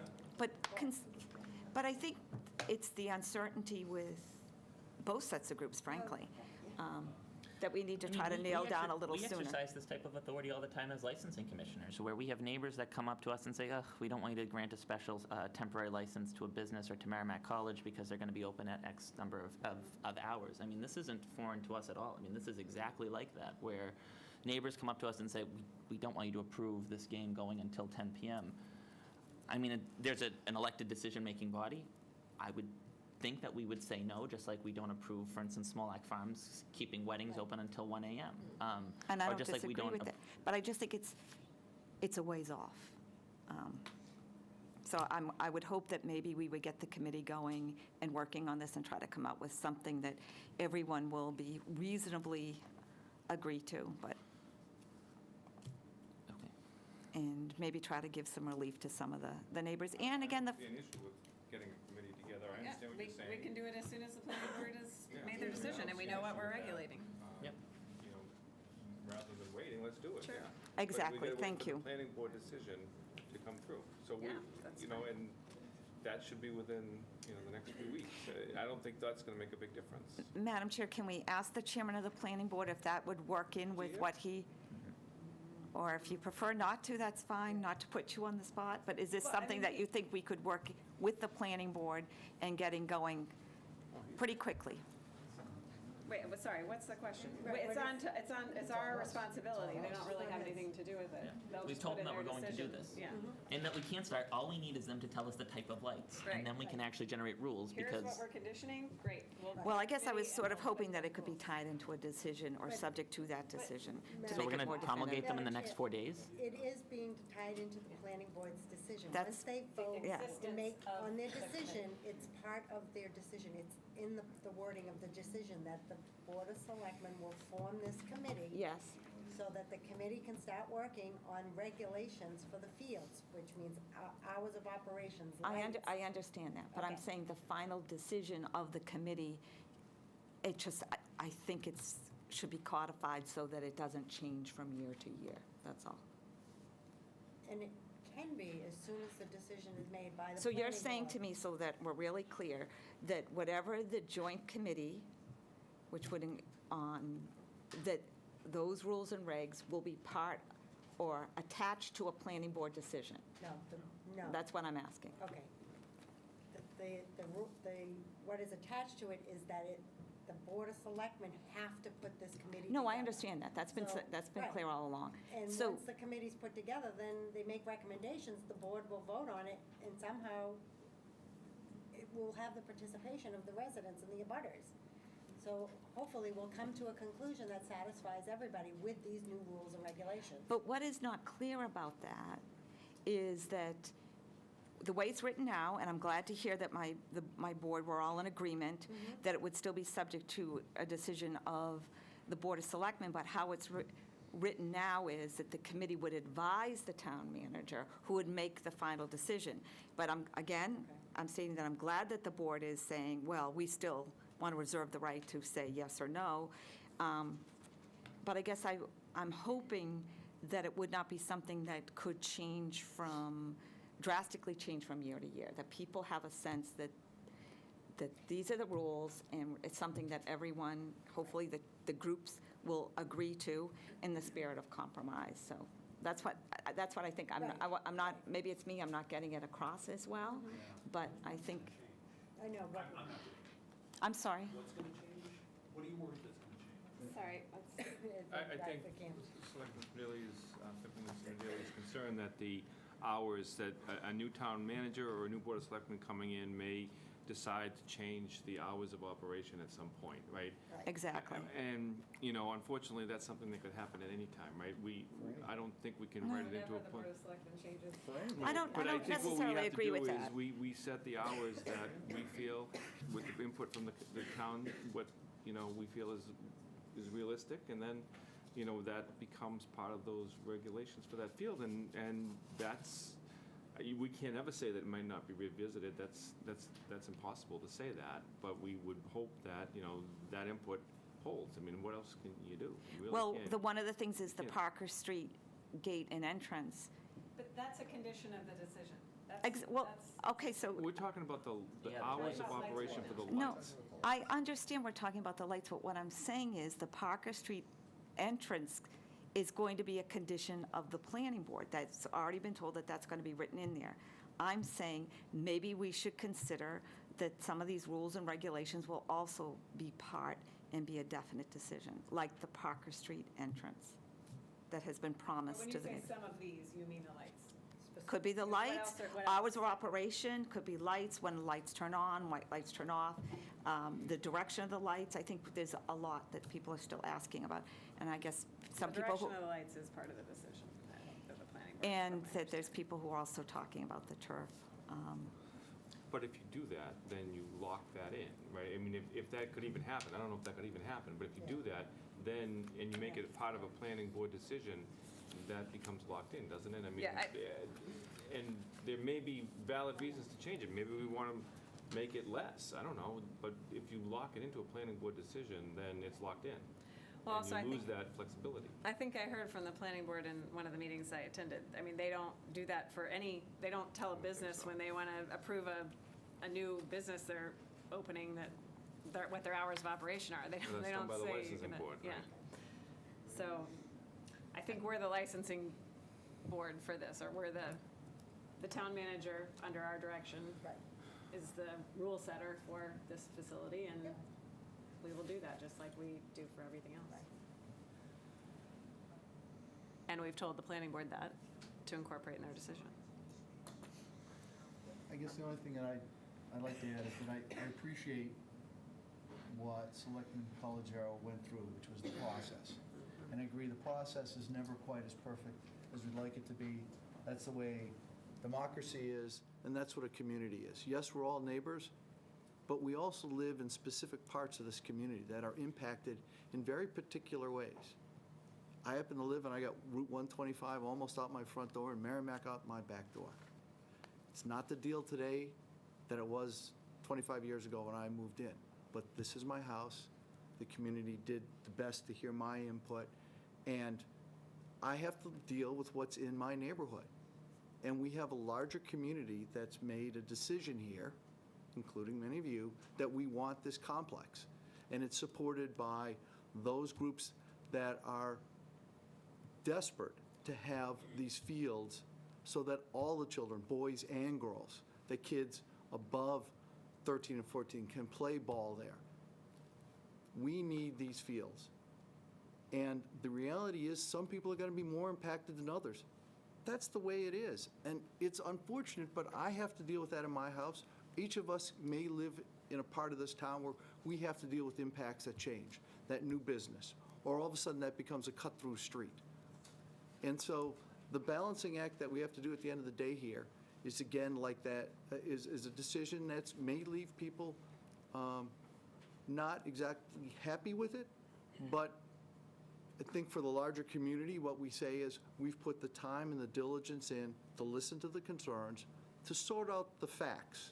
And there's a big distance between concerns and facts. As John Adams said, facts are stubborn things. And so when you look at decisions, whether they relate to the lighting, and there's already been a lot of discussion about the lighting, which I hope people really took the time to look at and to understand that and really go on those those trips to look at how the lights that are going to be put up, what they actually look like, not what the concern is. To look at the fields. We're all concerned about the fields that our kids play on. I had 2 boys that played on all these fields. I get that. But when you do the research out there and we look at our decision as a community, a year and a half ago, we replaced that turf up at the high school. Not a word of objection to it. Right? We went through and we did that. We've done this throughout this community. And when you look through the research, listen, we all know that there's a possibility that something could affect us in the long run somehow, some way. But there's no EPA finding. Harvard Institute for Risk does not find this a risk. Washington Department of Health has not found this as a risk. We have concerns. There's a difference between concerns and the facts. There are not facts to stall the process of installing the turf. And so when I put this all together, it's unfortunate that some people have to be disproportionately impacted by this. But that's the reality of wherever we choose to have our home in a community that grows and changes. And I don't think anybody here wants to have our town where it was 30 or 40 or 50 years ago. The reality of life is change and growth. And that's where we are today. This is our responsibility as a Board of Selectmen to hear the input, to do the best we can, to guide the decision, and the decision of this community at large is we want fields there. We want fields that accommodate children, adults, and seniors, and do that in a way that's cost-effective, is safe, and is something that will create an ongoing value to our community. And that's the last thing I would leave you with thinking about here, which is over the long haul, having a resource like this within your community will improve your value of the home and will improve this community. You may disagree with that, and certainly people are entitled to that, but when you look at communities that have done this, those are the facts. So at the end of the day, I appreciate the discussion on it, but again, Selectman Collegiero, I appreciate you laying it out in the detail you did. Okay. Can I- I just be a little razzle? Sorry. No. These people want the field. I'm sorry. They do. Thank you for saying that. Please, Mary, this is not we're not in public comment. We're in. Thank you.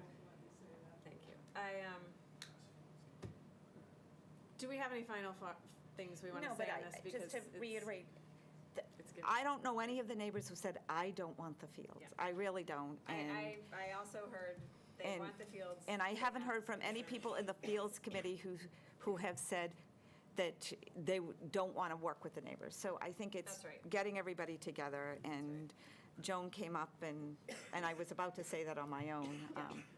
I agree. So I think unless anyone else has any major comments to make, I wanted us to have a bit of a discussion just to react a little bit to the comments, but let's move on to our agenda since we're, Madam Chair? yes, So we're going back up to item 4, right? we are.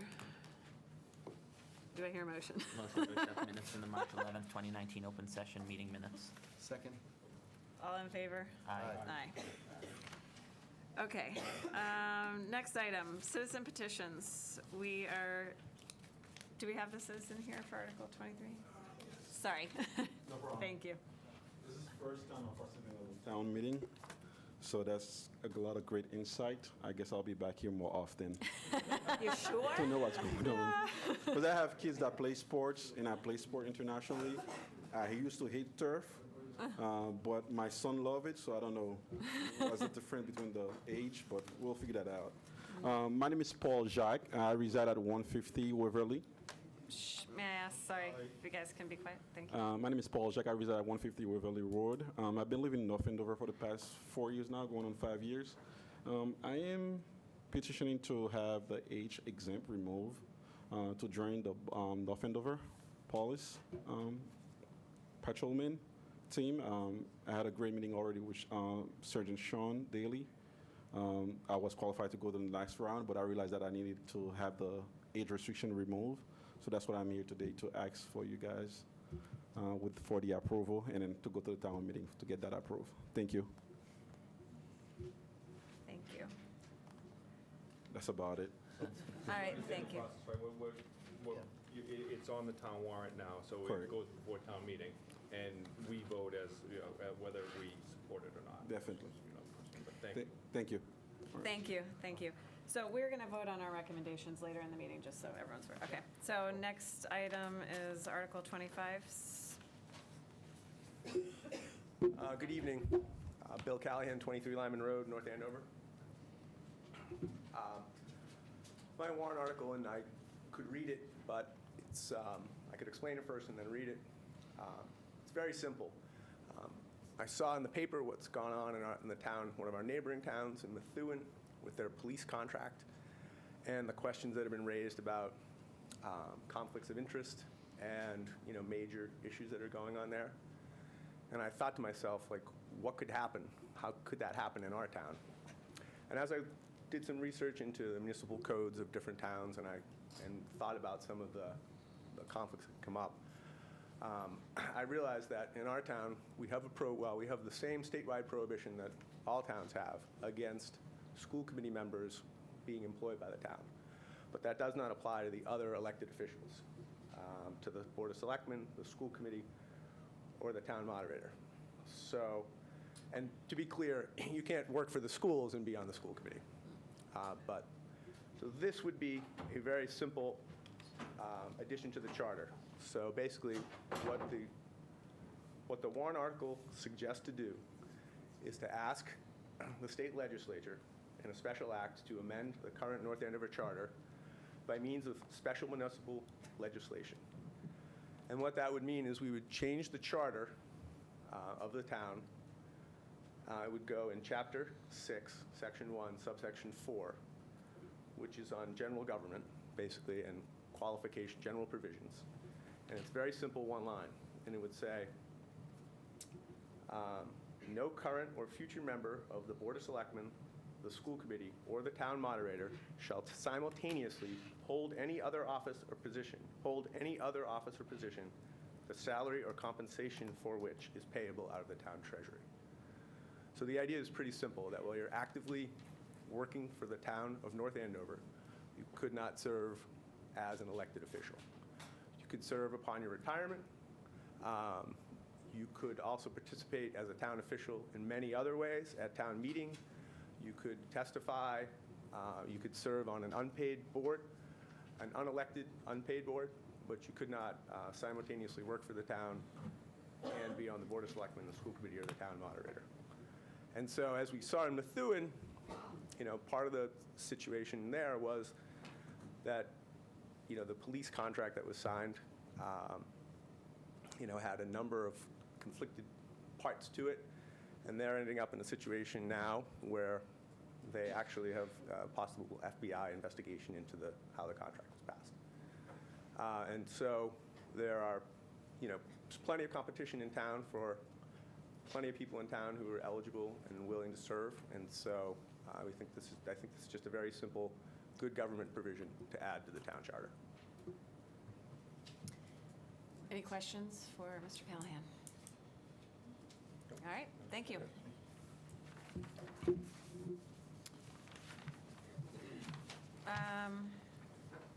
Next up, we have governmental reports. We have the CPC recommendations.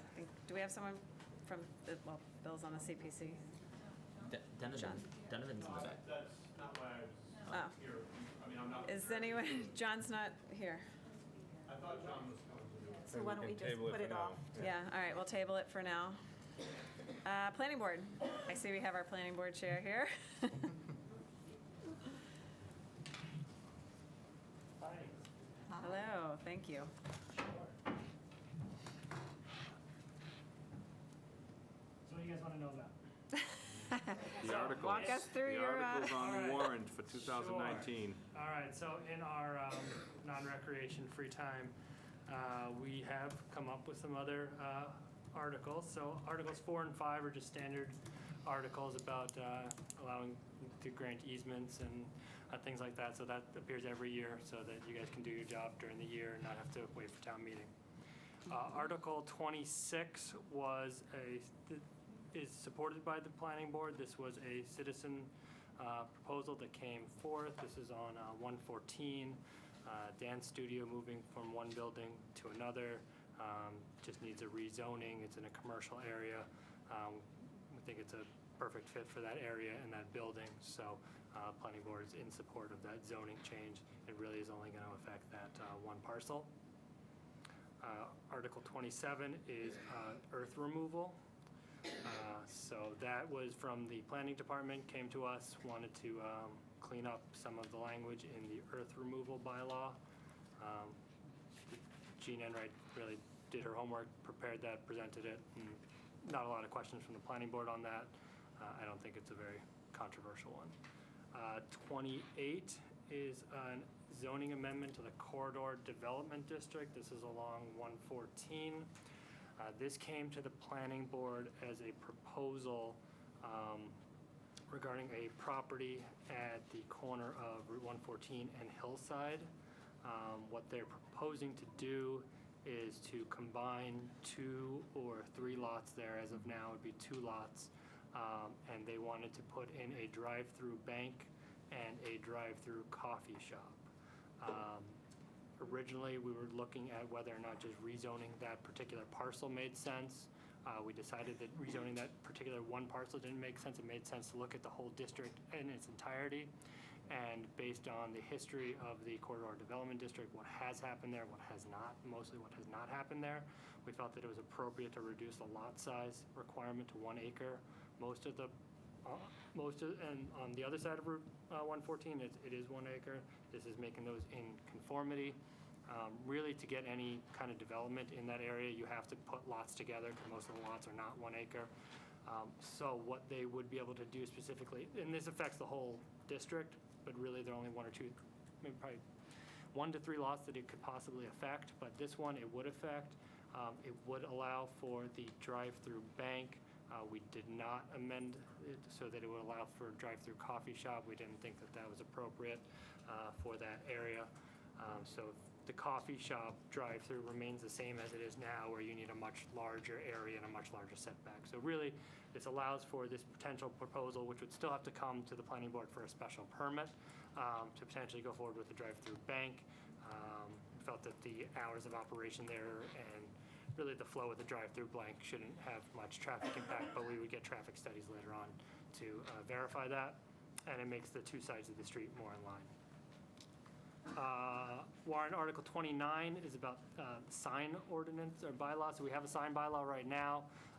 What this does is tries to, this came from town council, tries to clean up the sign bylaw to make it constitutional because there's much in there that talks about restricting signage based on content, and recent Supreme Court case law says you can't do that.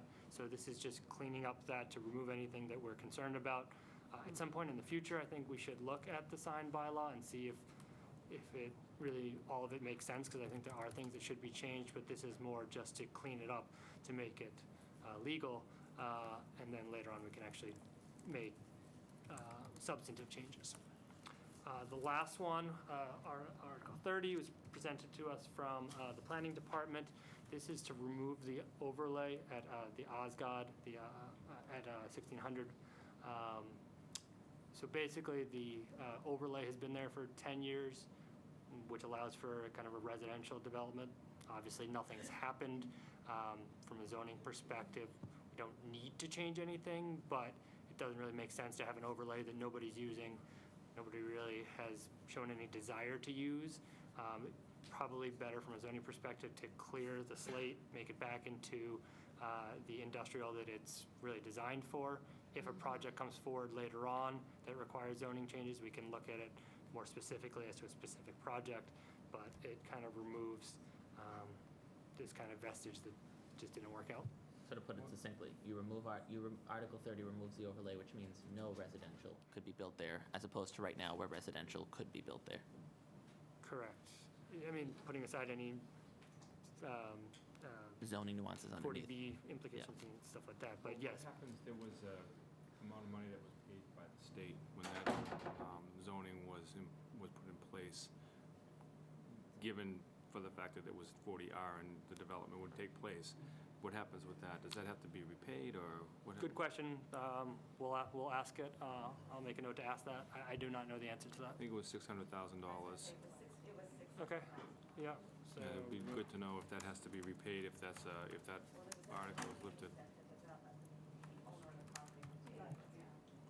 That was agreed upon within the initial 40R, that $600,000, if that didn't go through for the 40R and was ever rescinded, the owners of $1,600 good would have to repay that 600. Oh, the owners would? Yeah, not the town.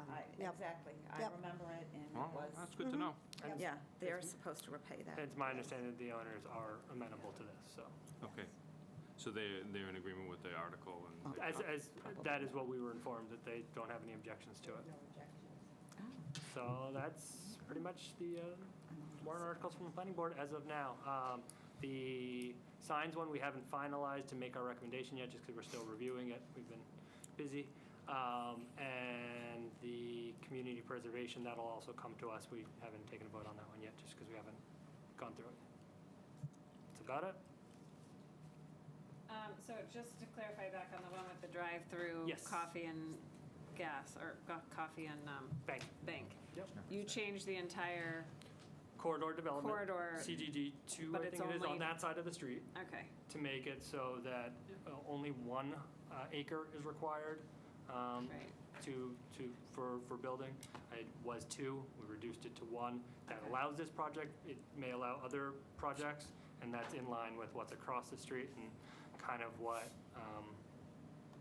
we feel is appropriate for that area now. You know, I wasn't on the board when it was put in, but I know Mr. Simon spoke to it, that the idea was to kind of some careful growth to facilitate kind of some mixed use and some retail and stuff like that. And it sort of works, sort of hasn't, but we think that this, where things now, this makes sense. We did have some neighbors come out and have some concerns. We addressed some of them. We agreed that a coffee shop there with a drive-through is not a good idea, especially with the traffic on Hillside. And then a bank with its kind of, you don't have as much queuing with a bank, you don't have as much in and out. It's 9 to 5, or 10 to 4, whatever the predicted bank's hours are, that would be more appropriate. And even with the drive-through, it's really kind of slow going, so that would be appropriate. Okay. Okay? I think I'm good. Any other questions for Mr. Goldberg? Thank you. All right. Thanks for all you do. Okay. Update on the senior center. Do we have, oh, sorry. Madam Chair, just a brief update on the senior center. We're finalizing the schematic design with the architects. I know we had hoped to have them here this week to show you the renditions. I know. I was like, where to are show they? you the renditions of what the senior center is actually going to look like. But we wanted to finalize a few more things that we were working with the architect, just to make sure that we had everything right in place. So we are expecting that we will be here with the architect on your next meeting, which is April 8th. After we actually get the schematic designs and show it to the board, and we will proceed with the process to do the detailed development. So that will be all of the materials and the colors and the things like that that will be presented to the board as well to get finalized.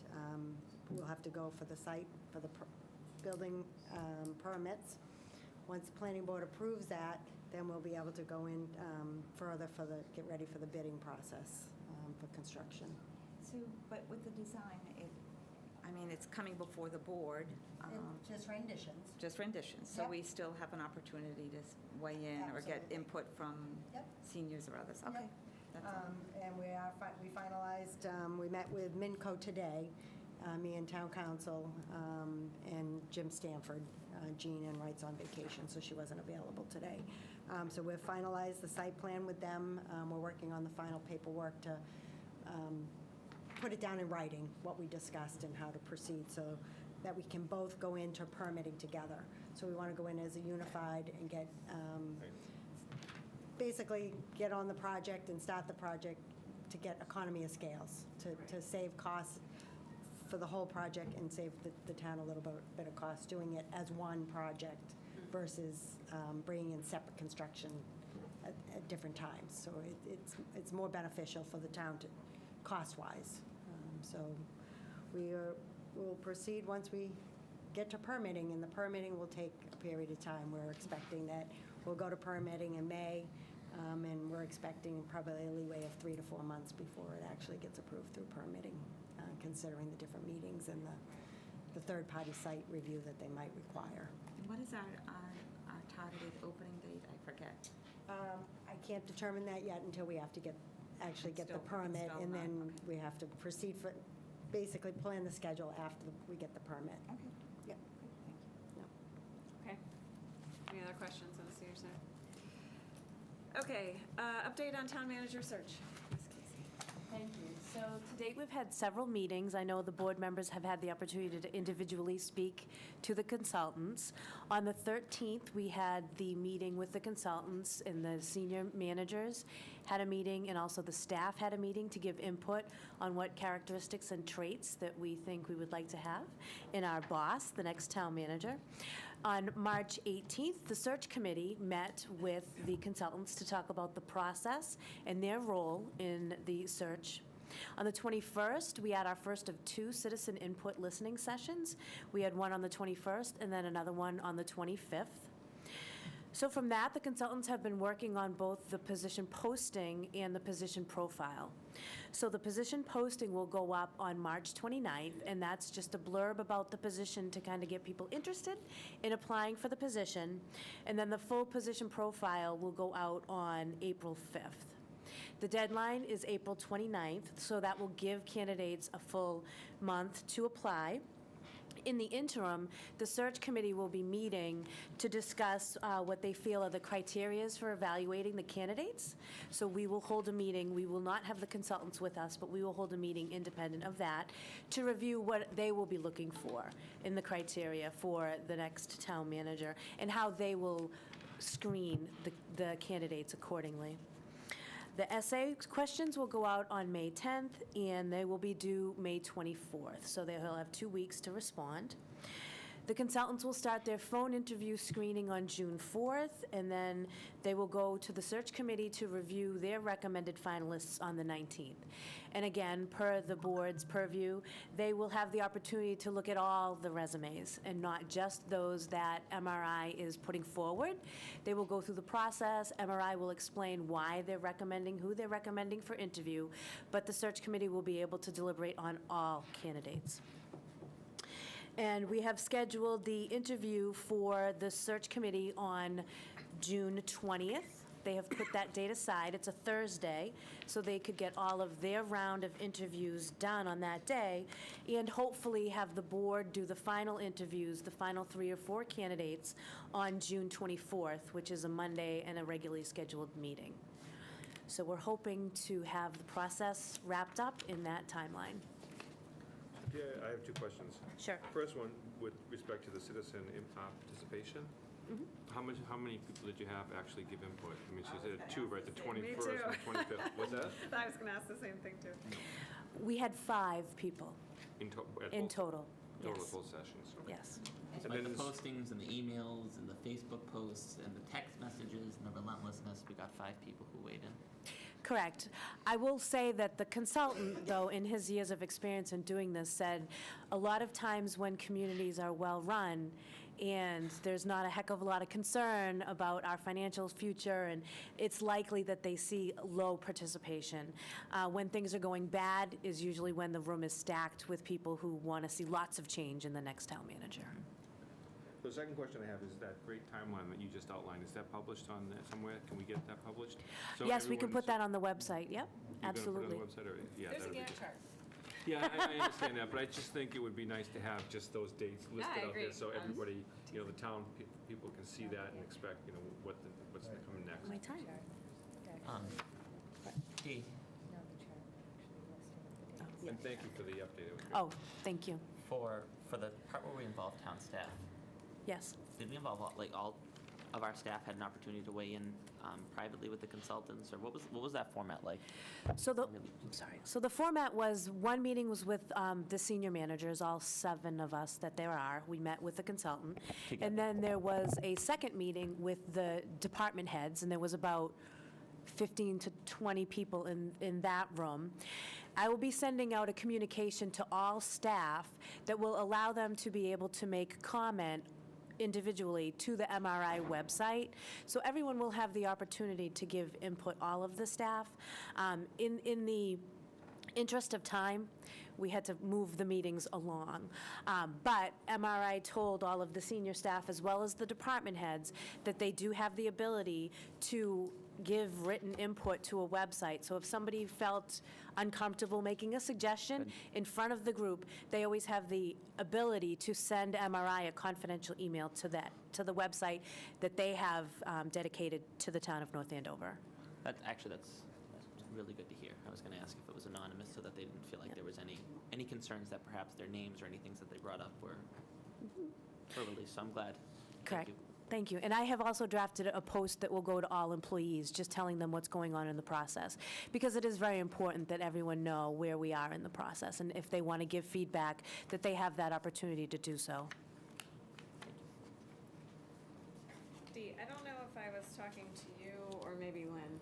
We were looking at the timeline and noticing there's like a week blocked off for the item that was distribute the surveys or something, which obviously only takes one day to distribute the surveys. So like we were kind of looking at a couple of opportunities to perhaps shift the whole thing forward, because still June 24th for us to do the interview is really late.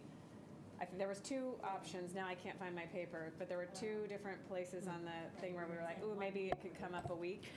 We also have to take into consideration the consultant's availability, and if they're traveling or they're going on vacation. Well, maybe we can take that as an action. That was built in. That I sat down with Buzz and Bob, and they went through their personal agenda and their personal work calendars, as well as our project. So we should all put that date. Any problems with June 24th, we should know ASAP, because that's the date we would plan on interviewing. Let's move forward. Okay. Anything else on the search?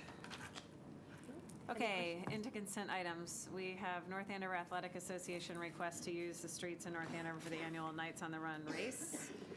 That's an annual event, so I don't know if we have somebody here. Yeah. Second. All in favor? Aye.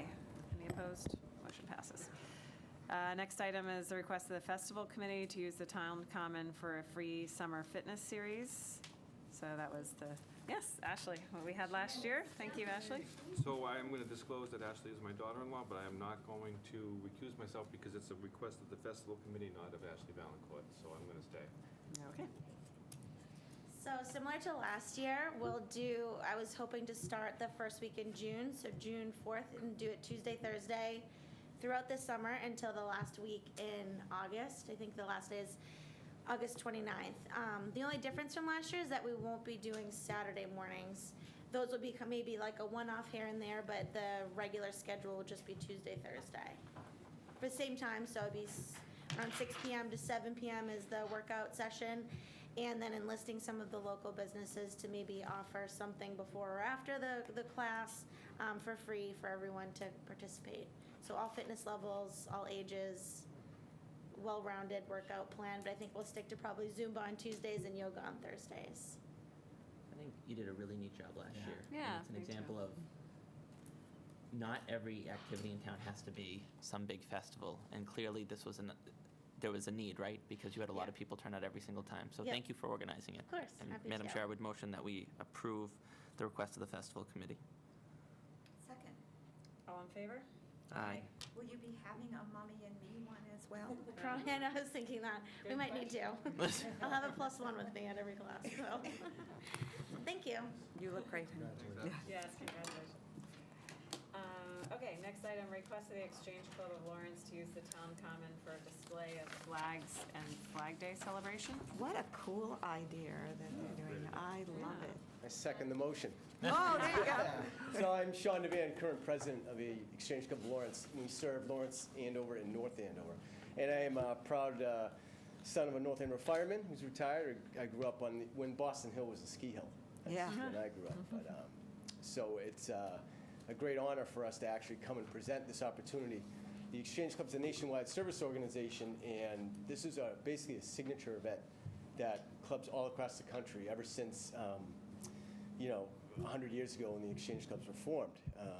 And personally, I wanted to bring this to North Andover because this is where I grew up, but also another gentleman, Rick Blaine, who's in our club, who lives in North Andover. We thought the Common couldn't be a better spot to present this. We've had other people suggest things to us, but we wanted to come here, personally for me to display this type of event. But I think it'd be wonderful for the town to have the town exposed to what goes on here. Newburyport does this event, and they've been doing it for 9 years, and it's absolutely spectacular. It's truly breathtaking to see these flags. They're devoted to men and women of service for the country, but also for public service, firemen, police, EMTs, that sort of thing. So, I'm sorry, just to point out, the display of the flags overlaps with the Zumba or yoga, whatever it may be that week. But we've already talked to, it wasn't you, it was somebody else, though. Rick, yeah. yeah, and we've met with Jim Stanford, too, in logistics. So they just need to make sure they My work wife- out that they don't interfere with each other's Correct. event. Yep. They're on the same day. Yeah. Well, I would move approval. It's great, and thank you, and to the Exchange Club for all the great things that you do. Thank you. How you honor our first responders and everything else. You've got a great group. And we appreciate all of your support at the event that we had a couple of months ago. It's great. Truly. I don't think I've missed one, so thank you. I second that. And especially for discussion, because I think there are a lot of important points that I think you want the community to know. One thing that stands out to me is this isn't something happening in neighboring communities. You guys aren't doing this in every other one of the communities that is in your particular chapter. This is, all the more neat is that it's a beacon, it's a magnet for anybody who really cares about this type of attraction, who may not be from North Andover, but me. Absolutely, and the actual flag companies that supply the Exchange Clubs limit you to a 20-mile radius. So we just are far enough away from Newburyport, and so someone in the Methuen Club really couldn't do this event. So that's another reason why we wanted to sort of get started on this event, and hopefully it becomes a yearly event. That'd be great, but we'll see how it goes in the first year. Now, we do have our flags that will, Yes. so it will be tiered, so we'll have some up and. Yeah, our flags are about 6 feet, and the actual flag itself is about 3 by 5. Yes. So they're all tagged with individuals' names, and we plan on having a nice ceremony and bands, and it should be unbelievable that day. So Sean, could you elaborate on the logistics of it? How many flags, the dates, just for people to know? So June 15th is a Saturday, where we look to have that as our principal ceremonial day. But talking to a couple of selectmen, and we're hoping to probably start setting up maybe the week before, on the 8th, because the simple procession is your flags will be up, I believe, at the same time, and I think it'll be a great combination of your flags and ours as well, and people will be drawn to the common. So each day they'll see more and more being going on. We're hoping about 300 flags is what we expect, and they're all symmetrically lined out. Literally, we're pulling out the Pythagorean theorem, and 10 feet this way, 5 feet that way. It's wild, but we have a spot in the common in front of the stage where it really works out excellent. So 300 flags, how is that funded? It's all funded by people buying flags and the Exchange Club putting up money. So how would somebody purchase a flag? So they purchase it through us. We basically, it's going to be about $40, I believe, for a flag. We'll have them on display there. So we'll be pretty much buying the flags and then having them. Is there a contact website or specifically where we should direct people who may have questions leading up to it? Well, our first step was to get sort of a date and approval before we bought 300 flags. So, but yeah, all that will come out. Because you'll buy them ahead of time, and then people purchasing them. That's what we're expecting to do. So we are pretty much getting all of information from Newburyport on how they run everything, and they sell theirs mostly the week before. But we're thinking we should start a little earlier, because that seems like, so marketing and getting everything out is going to be a big thing for us, and maybe setting up just from our website and our social media, to people to buy flags, but also, being out in the community and reaching out to people. That is a whole nother aspect that we have to get into in deep length. So will after. the people who purchase those flags expect to go home with them on the 15th, or do they pick them up at another time? I mean, how does So that work? it is their flag, so they can take it. I've heard from other groups that they actually sometimes request us to hold on to it, and then we try to find a storage area, which shouldn't be an issue for some of us that have businesses. But it is their flag, so they take it home with them, and literally we'd help them pick out. Each flag is numbered and the location, so we just essentially help them find their flag, and they can take it home with them if they so choose. Will you be doing anything, because I've been doing flags in town for a long, long time, but that kind of educates the public, like flag protocol, like will there be any flyers or anything? I know there's flyers that come in the flag boxes that tell you about flag protocol, Starfield on the left when it's hung, don't, touch the ground, that kind of stuff.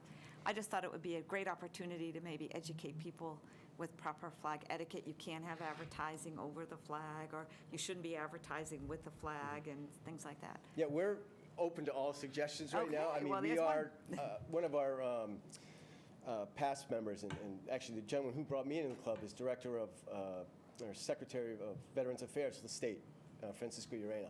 So we plan on bringing, in some of our hired guns to help out with the And promotion. you have a of it and man everything. there in your exchange club who was a major flag salesman. Mr. Larry Silva. Yes. and Absolutely. So he's a part great of guy. part of our whole time frame now for the next 4 or 5 months would be to say, what's the specific event going to entail? Who's speaking, who's doing what, but what are we going to incorporate into this event? Because other clubs do different themes. Sometimes it's a 9/11 theme. Sometimes it's a Flag Day theme. It's just purely, like you said, on the flag, which may coincide to be something very important for us to emphasize. It's all just great. It's going to look fantastic. It's truly, it's breathtaking to see it. So what time will you mentioned bands and performances and whatnot, what times are you thinking of We would starting probably the music? think Because I'm just late, thinking of yeah, probably late midday. Yeah. Maybe late morning if some, just introduction service. After Zumba. Yeah, absolutely. Everyone's done that. They can come over and. Well, Zumba's on Saturdays now. Oh, right, sorry. Yeah, but we would think midday. Maybe for a couple getting hours, late. 12 to 3 or something like Yeah, that. okay. But the flags would be on display. Right. The whole At least a few days before that as well, where hopefully people have purchased it and they're there, they can see it, and then, take them down by Sunday night, that sort of thing. Would it be helpful for our town staff if that, we have a motion on the table, but do they need to know the hours, or is the motion that was made and seconded flexible enough for you to be contacted after the fact? Because the agenda says that it reserves a spot for a Flag Day celebration, so it's not that wasn't something that was anticipated. So that's, okay, so, It does? so you get for the whole day then?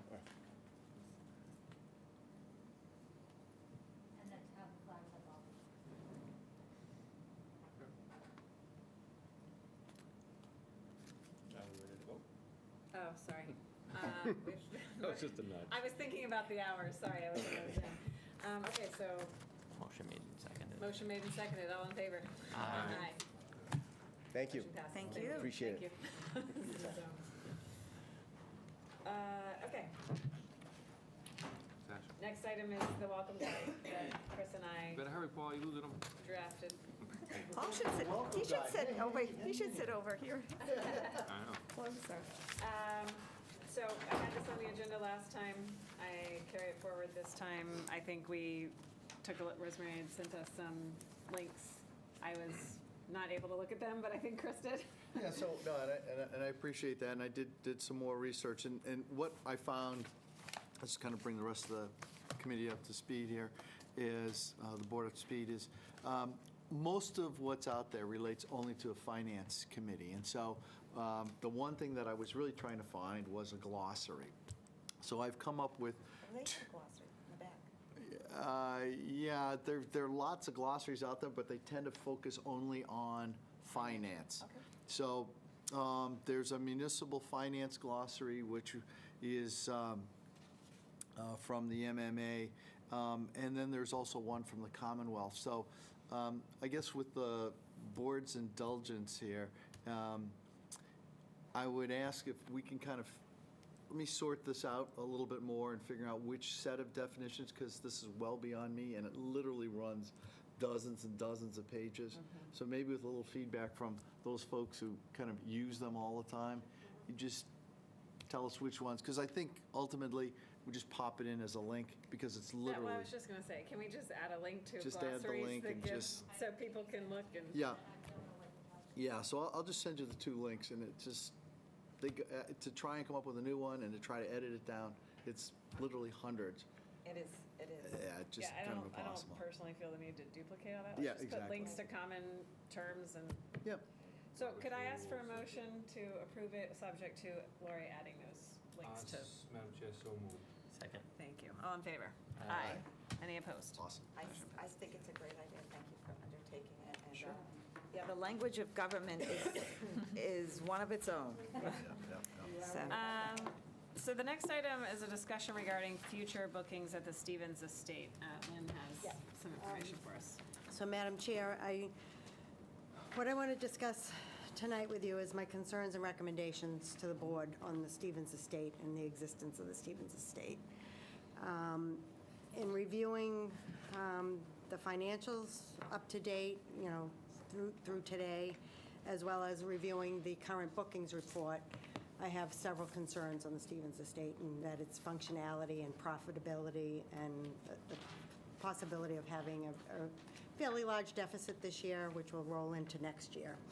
So to start off, my projections for this year, based on the collections year to date and the bookings that are on the existing bookings report that we've received deposits on between now and June 30th, I am projecting at least a $200,000 deficit this year, based on the total expenses that are going to have to be paid in order to fulfill these functions and pay the staff and all the materials to support the functions. Having said that, that of course is going to reduce the retained earnings balance, which we've been using to do capital in infrastructure for the facility. So that's going to reduce that down to $180,000 versus $400,000, $300,000, $500,000 that we've had over the last 3 years. So that is very concerning, okay? One piece taken out of that for receipts year to date is $20,000 of deposits for future events for next fiscal year, which is July 1st to June 30th, 2020, okay? So if we were to pull that $20,000 out of that, would be even dropping the retained earnings by another $20,000. As well as I have concerns on collections on about $7,100 for catering fees that go back to April that the estate hasn't collected on yet, which, according to the policy that's put in place at the Stevens Estate, they should be collecting at the end of each event, if not within a week after the event from the caterers. So that's a whole other issue that I'm working with the Stevens Estate on. What recourse, just in general, exists? So, for instance, you're a caterer, you come, you do the event. Yep. You're then told after the fact that you need to pay a fee. Oh yeah, we'll get back to you, and then they leave. Right. So what recourse do we have? Is there a contract they sign that is The legally recourse is we enforceable? don't use them again, but that isn't what's happening. She's continuing to use the group of caterers that we have on our list. And they're just not, it's just a follow-up from the director at the estate that's not pushing to collect these fees. Okay, so I'm working on that with her. Whether I have to call the caterers or my staff has to call the caterers, we will collect that $7,100.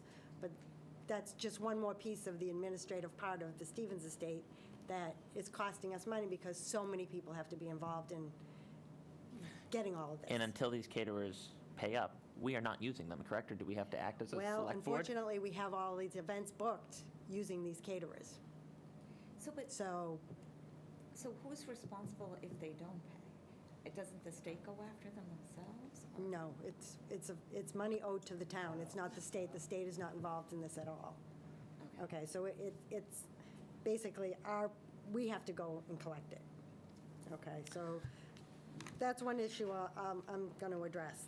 The biggest issue I have is looking at the current bookings that we have for July 1st, 2019 through December 31st of 2019, we only have 14 bookings. Compared to last year at that same period of time, 6 months, we had 58. As of right now and last As year? of right now, What do we think is causing that? Why are there I asked that same question. I was given the information that it was resources, that they were short-staffed, they had not enough resources, the director couldn't do the proper marketing. What changed? Apparently, they reduce had one resources? staff member that was out on some sort of medical issue. She was filling in. Then we brought in the new staff, which wasn't completely trained 100%. It's a combination of things, which is an issue. Okay, so based on, and I'm going to hand this out to you so that you can see what I'm looking at. So if you want, let me take two this way. So that- Okay. Well, you hand that out. For me, Yep. I panic only because I think about what we have as obligations as a municipality, and this Yep. is, as we'd say, in balancing our own, budget in our home. I Yep. mean, the entire topic of the student's estate is, in effect, a luxury, and so I don't. Right. I always get uncomfortable at the thought that we have to pay our bills, we have to pay our staff associated with this. We do. But if this is not, if we're on the path and we're looking at it right now, that this particular property is going to, for instance, if we didn't have a retained earnings account, Right. we had $200,000 that we would have to pay. Cover from the general fund. So just to be clear, so that's $200,000 that wouldn't be buying potentially new books or new teachers or filling It comes potholes, from you the name it. operating budget, yes, on the general fund side. And you can't get that back. Once you pay that on behalf of the enterprise funds, you can't get it back from the enterprise funds when they get retained earnings enough. Profitability turns around 5 years Correct. from now, they start, Right. yep.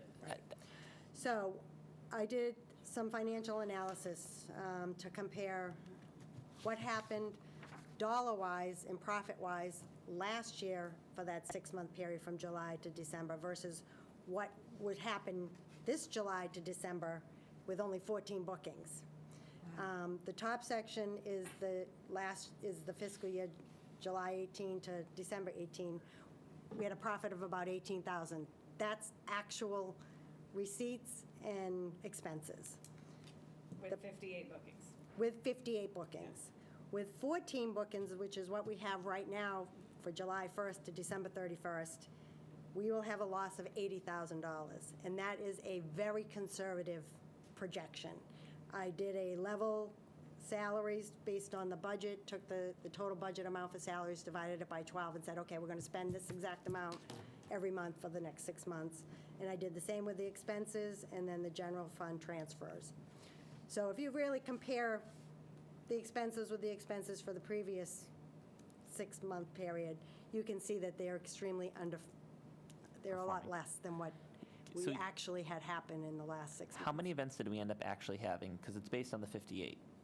Did we have, we we certainly had had to have had more than 58 because, That is 58. That was the amount of bookings for that period of time, because the July 18 to December 18 is actually what happened. so where were we at this point last year if we were to have projected what the next 6 months look like? That's I guess, so I misunderstood that. What the bookings were at this Last year, yes. From January to now. Well, I'm Right. just thinking, for instance, I've been to plenty of events there. Mhm. They always seem to revolve around children, Right. either baptisms, et cetera, Mhm. and those aren't booked 6 Right. months in advance for a lot. They certainly weren't in the examples that I attended. So wedding. that's Right. why I was more curious, so in March 25th of 2018, if we were to have said, what do the first 6 months of Yep. FY19 look like, would we have seen a 14 number? Or so I had misunderstood. I thought that it was Okay, I 58. understand what you're saying. I would Um, have to look into that because I didn't look at it in that respect. I looked at what actually occurred versus where we stand right now. I mean, you look at the bookings from July to December. We have no bookings for July, absolutely zero. And 2 for August, And 2 for August. So last year, we had 5 and 12. And they were, I can tell you, they were, Those are prime weddings. right. So I guess my original reaction to these numbers where I misunderstood and thought that the 58 number represented where we stood on a similar projection last year. So comparing Okay. apples to apples, only because I know that some events Okay, so. aren't scheduled 10 months out in advance. They Certainly are. weddings are. They Well, are. Not every So wedding, but in July last year, we had one wedding and one 10th anniversary party, which could have been, and then the other ones were 3 other small events. In August, we actually had 1, 2, 3, 4, 5, 6 weddings last year, okay? We have 1 wedding this year in August. okay. So that gives you an idea of where we're at. September last year, we had 4 weddings, several retirement parties, and then this year we have 4 weddings in September. And last year we had 4 weddings and several retirement parties? Yeah. So like that's an example of, are Right. retirement parties in September being planned now?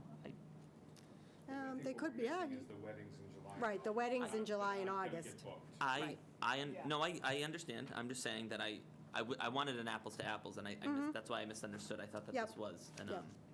I just feel like it wasn't necessarily Well, fair you for could me. see, at this point, like, what was booked after March 25th, 2018. For the- Right. If we could see those bookings, that could give us an idea of how to, fill it in. But though, like Lynn said, those weddings are not coming. No one's Right. planning a wedding in 4 months. No, or they're 3 not going to months. call today and say, I need a wedding in September. Do you have an opening? They're not going to do it. You never know. Could happen. So I'm gonna say, like, for the site that is, Yep. perhaps. I guess so. My bigger thing is more, like, I would just like to see the apples to apples. But Okay, and I can do That being that. said, this is concerning no Right. matter what, because Right. Why can't we, on the board, actually. Yeah. Hold on, David, we're still talking. Sure. but why can't we reduce the expenses? I mean, are these fixed expenses? Can we reduce those expenses? during The expenses would be driven around the events, of course. Less events, less expenses. But you still have the salary. You have the utilities, you have the salary Well, costs. I get the fixed So expenses, yeah, if- but anything else that we can, Yeah. I mean, I hate this. Well, I'll further on with my recommendations here. As you know, we put out the RFP. The RFP went out on March 20th, which is the second time it's gone out. We're hoping to get the responses are due back by May 1st, and we hope to get some really great responses to the RFP as to potentially taking over the estate, buying it, leasing it. The RFP is pretty broad of what we want. So if that comes to fruition and we decide to do that, we are eventually going to have to stop taking bookings, because we can't take bookings beyond a certain period of time and then say, oh, well, we've sold the estate, we're going to have to refund you, you're going to have to find somewhere else, or whoever we sold it to will have to take on the events. So my recommendations, based on the bookings that we have right now, and these bookings, only 14 bookings, have been this way for the last couple weeks, 3 weeks. We haven't gotten any new bookings, is to stop taking bookings as of December 31st, 2019, and then winterize the building and proceed and hope that something comes to fruition with the RFP. So you're talking about shuttering the building? Yep, December 31st.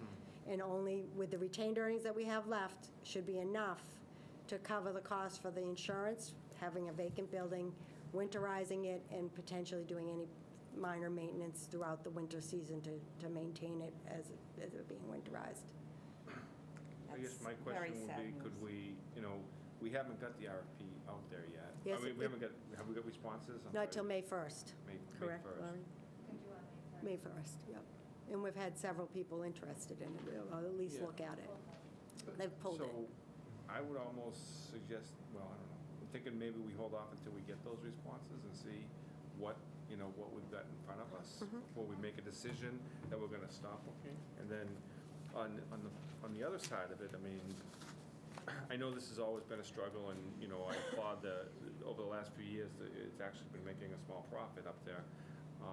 It just seems like such a turnaround. A drastic. Yep. Yeah, from previous years, and I really question what could drive that. Why, I mean, what's causing that? Right. And I think, you have similar questions. And Yep. really, I'd like to get answers to those questions. I'm interested in hearing. Offer just a little bit of information? You have to go to the. Yes, sure. Yes. It's coincidental, I guess, that you're here, so. Yes, I'm David We'll take Brown. I happen advantage. to also be on the Stevens State Board. I'm relatively new on that board. I interviewed with you guys recently. I've only been on it a couple of months. But the one thing that I've been asking to see, and hopefully we'll see at the next board meeting, it might be helpful. The position of the director is that this was a kind of a one-time thing where she was understaffed and unable to focus on sales. I can't really comment plus or minus on that, but what I'd be curious to know is if to try to determine if 2019 is an anomaly. Instead of just looking at 2018, we should probably look at 2017, 2016, 2015, to see if this really is a one-time drop and that every other year was good, or if we've seen this before. You know what I'm trying to say? We have those. You have that information, okay. So, because it could be, it's plausible, right, that her explanation of being unable to focus on sales could have been remedied by staffing up. That's my only point. Yeah. We did give her additional staff. We gave her one full-time and one part-time employee this year that she requested to have brought on, and we gave it to her in her budget for 2019, with the intent that it was going to help increase the Sales. productivity Yeah. up there. And unfortunately, it hasn't. And so the piece I'm not clear on is how long has that been in place? Since July 1st of 2018. Okay, so it's close to a year. Yep. Yeah, okay. All right. So, well, I thanks, think David. Richard, could I, because this is it's preliminary, I think gets in a conversation. Could we formally make that request? I don't know if it requires having staff also attend, but just getting that better understanding laid out for us as part of the agenda of what the past 5 years have looked like. I'd be curious to understand too the types of events. I mean, I feel like we're dealing with such small numbers, so one wedding conceivably could dramatically change how 1 month could look. And I'm going to use as an example, like the September 2018, we had 14 events and total receipts were 61,000. Yep. This coming September, we have 6 events, so fewer than half, and we're at 57,000, almost 58,000. So it's approximately with less than half the number of events projected to be about as successful of a month. So I think there are a lot of nuances, but I also think that just the size, I mean, just the facility itself is not attracting the type of business where one change can be pretty dramatic. I just want, it'd be great to know the type of events that typically are happening there and better understand. Okay. And my final request would be just understanding the marketing piece, because so much of this type of industry requires. It's driven by marketing. Yeah, so I'd like to, Yep. it would be helpful for, I think there are other conversations to come of that, by the way, but it would be helpful to understand, was it a marketing decision or not? Why did those decisions get made or not made? Okay. I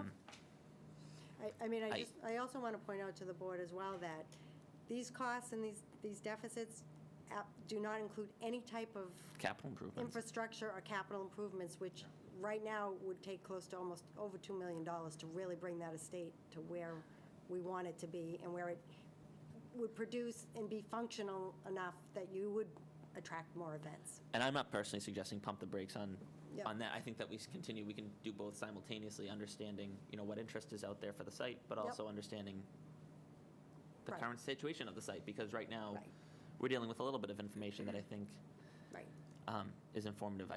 I would like a lot more information so that I could make as good of a decision as possible. So as of December, we had an $18,000 surplus, but you said for the year, so as of June, you're projecting it will be a $200,000 deficit.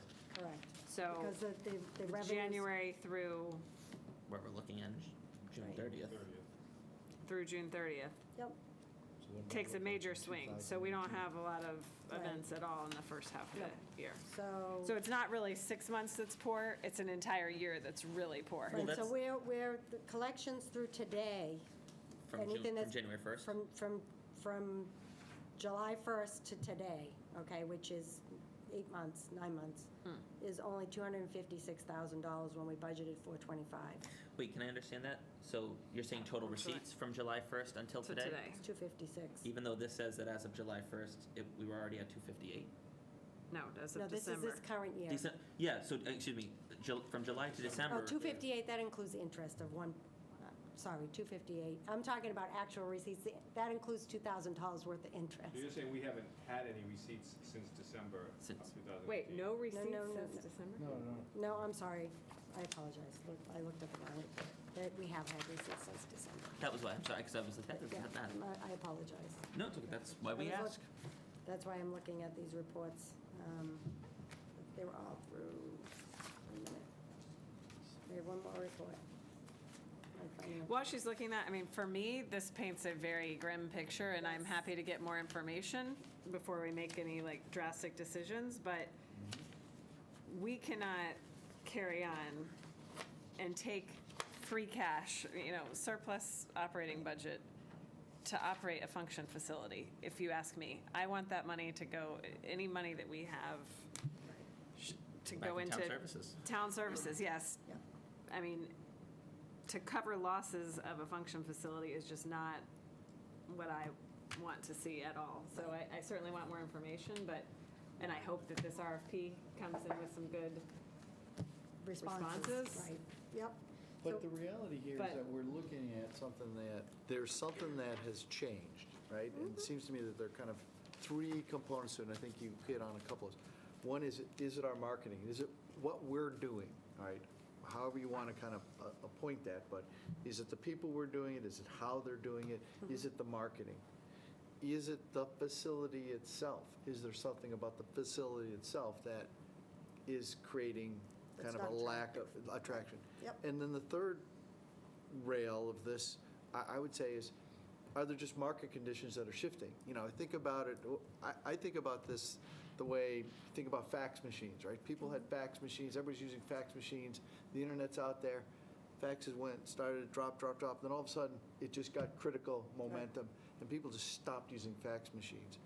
Are we facing a facility that is kind of getting to that point? And again, these are all questions that we have to get some very real perspective on, because, you know, whatever our decision is, we're dealing with something that's losing money and gaining momentum in terms of losing money, because you've got those, you've got to continue to do the upgrades, you've got to deal with all those pieces. So this becomes somewhat of a matter of urgency, and I would just add to it, and I don't want to raise the flag too high, but, you know, we have two other buildings there that have issues, right? Yeah. You know, we've got the house out front, which is the caretaker, which is kind of in the state of suspended whatever, right? It's there. Yep. There's nothing, there's no plan with it, there's nothing. But that's an asset, absolutely, in one way or another. And then we've got another building that's deteriorating in the back there. So this really calls for us to, I think about hard, and I agree, we need a lot more information, but I don't see that we don't have a lot of time to try and make some evaluations here, because we've got assets that are working against the income. What about the tent? Is that, are we familiarize me with that? Do we own it or do we rent it? We rent it. That's They what I come and thought. put it up. Yep. So is that not being offered to the public because money is so tight, because they're not It cheap? is, because it is part of, if you book an event up there, it's part of the contract if you're paying for it, yes. But it stays up. What, sorry, what is it? The I can't hear tent. you. The tent. Oh. And that's how you get the bigger crowds, but, Right. so we're still Yeah. doing the tent, Yep, even though money is down. yep. Could you backtrack, because I must have been reading, so what is it that the caterers are not paying, that we have to collect directly from them? So- I misunderstood you because I was reading this. Yep. I was thinking, is it their tax receipts that we're No. supposed to collect and then turn No, no, over no, to no, the no. state? That's why I said, where's the state in So- this? So I misunderstood So you. there's a specific amount of, there's certain caterers that each event can pick from to use for the Yes, we function, only 'cause have a few. don't- Right, Yes. because we don't prepare any food on Right. site, so they hire caterers. So the caterers are supposed to give back to the estate Okay. certain amount of money per I get it. plate or per person. Mhm. And that calculation is done at the end of the event, and they're supposed to cut a check to I the see. Stevens estate, which usually happens within a week. If they don't stay on top of them, It's a big bill. they don't, Yeah. they don't focus on following up with it and say, you owe us for this event, and this event. So now we have to go back and contact them That's and troubling. get the payments. So, Phil, back to your question on the total receipts through today, or the 25th, it's 291,000. Right, and I have the bookings that are on the current bookings report between now and the balance to June 30th is only $25,000 for the bookings, and then we have $13,000 estimate for bar and $7,400 estimate for the catering fees. So that's all we have for the rest of the year. That's why I'm saying we're gonna have a $200,000 deficit, because we still have the expense for the salaries and the upkeep of the, the maintenance and the utilities and the other fees that are associated. People, like, because if we're not making money, then that means we are subsidizing these christenings and baptisms and weddings and, Right. which is, when you really dive into what that means, it's just not. I think it doesn't sit well with a lot of people, but that's why I would like to see. Right, and we deeper are details. coming into our busy season. We should be busy. We only have 2 events in April, 2 events in May, and then 6 events in June. That's kind of a ceremony season, actually, right there. Right, and, these are showers and weddings, and then small parties. So there's 1, 2, 3, 4, 5, 6 weddings between now and June 30th. I'm presuming the weddings are the moneymakers, but is They that are. really true?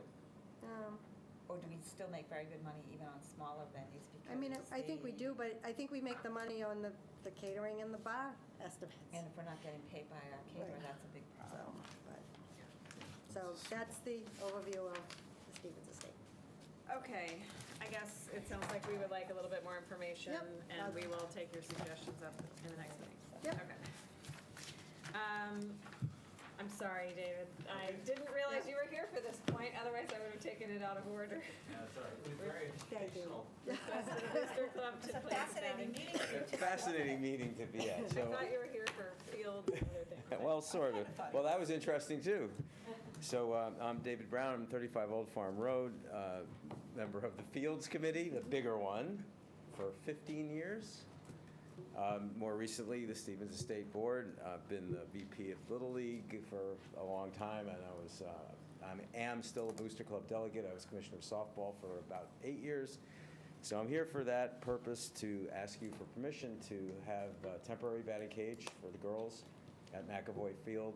It would be located as you look from the airport side on the right, between the walking path and the perimeter fence, behind the permanent building that's there.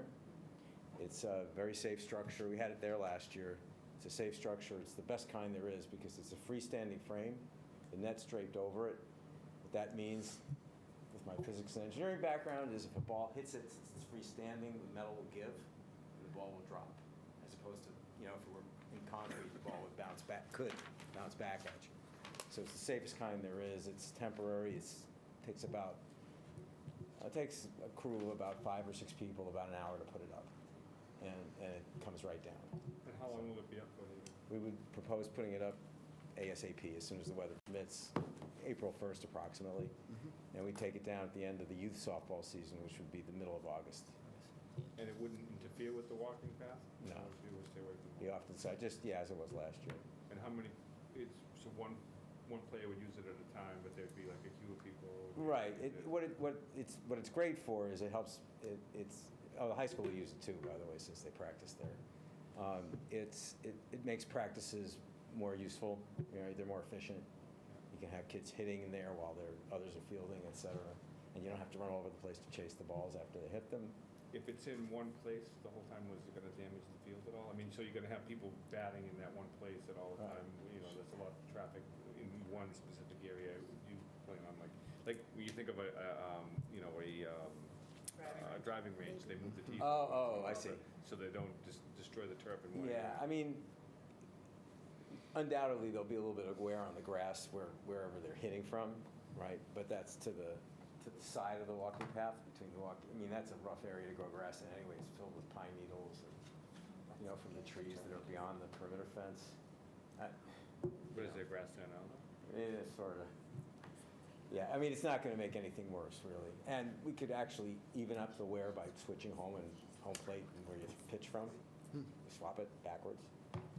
Wouldn't make any difference. So we could even out the wear a little bit that way. If you had it there last year, did you see? Yeah, we had that last year. Noticeable wear? Oh, so you actually have a pitcher. Someone's going to be pitching. Oh, yeah. We put an L screen in it. Yeah. So you can pitch behind the L screen and not get hit and the ball coming back at you. For some reason I was thinking just hitting off a tee or something like that. Oh, no. It would be live. The whole point of it is to be able to practice live hitting off a pitcher. It's 50 feet long. And it's a trapezoid, so it's like, I don't know, the 10-foot pole sections and then angled like this, so maybe it's 15 feet wide at its widest point. So the whole page is 50 feet long? 50 feet long Okay, and about all right. 15 feet That's wide. not what I had a totally different thing imagined. So that's the request. We hope you'll approve it. That's our request. Oh, the Fields Committee, the big Fields Committee recommended favorable action. Madam Chair, I motion approval. Second? All in favor? Aye. Any Thank you. opposed? Thank you. Thank Thanks you, for David. wading Thanks, David. through all of, it's a big Yes, night for you yes. on the sidelines. And I, Madam I enjoyed it. Madam Chair, I'd make a motion that we move the licensing. yes. Yeah, Second. All in favor? Aye. Just You before you leave, loved though, all of this, Tina, thank you don't for lie. all that you've done for all these years for the kids of North Andover. Sorry, guys. Okay, we're in licensing. Thank you. See how exciting this is going to be, right?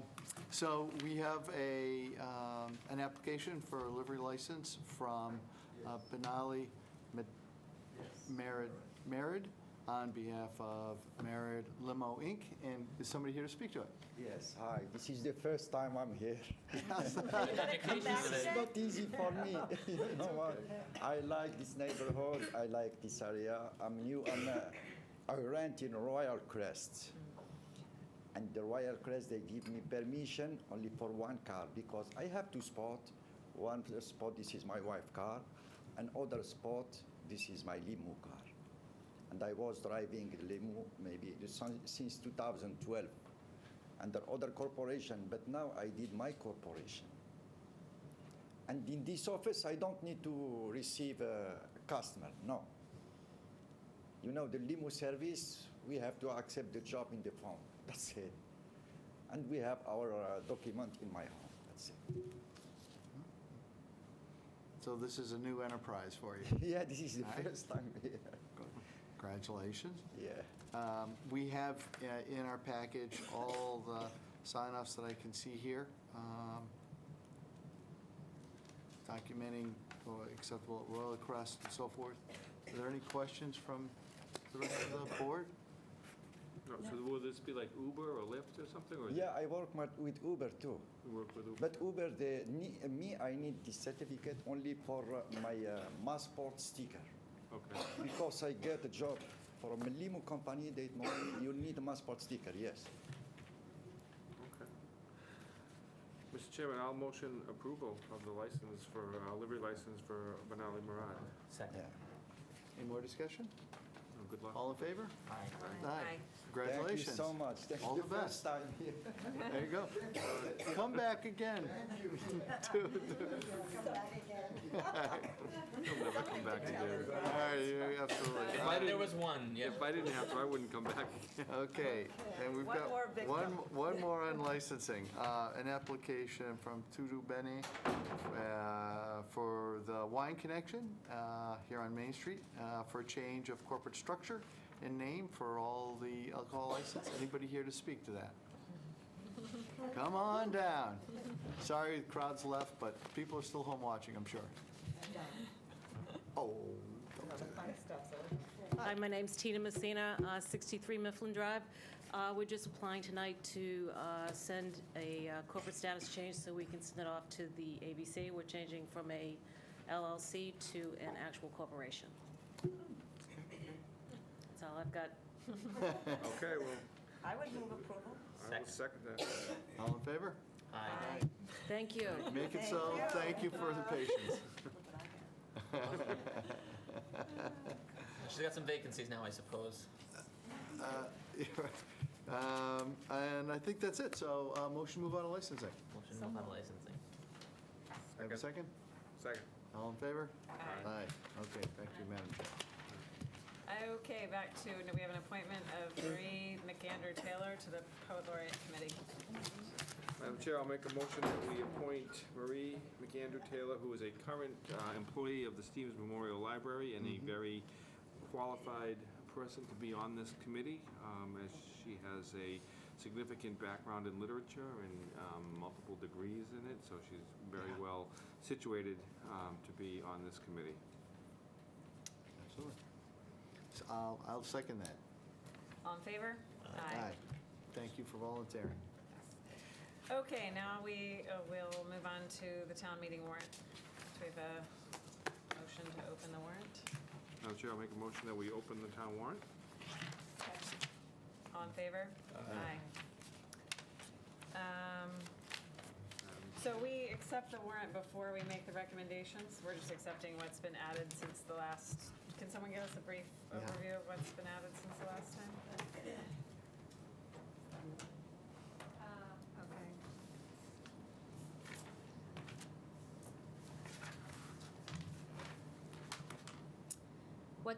First, let me start by what's not in here. I think you could, I sent you guys all an email. There was a citizens petition filed today. Yes.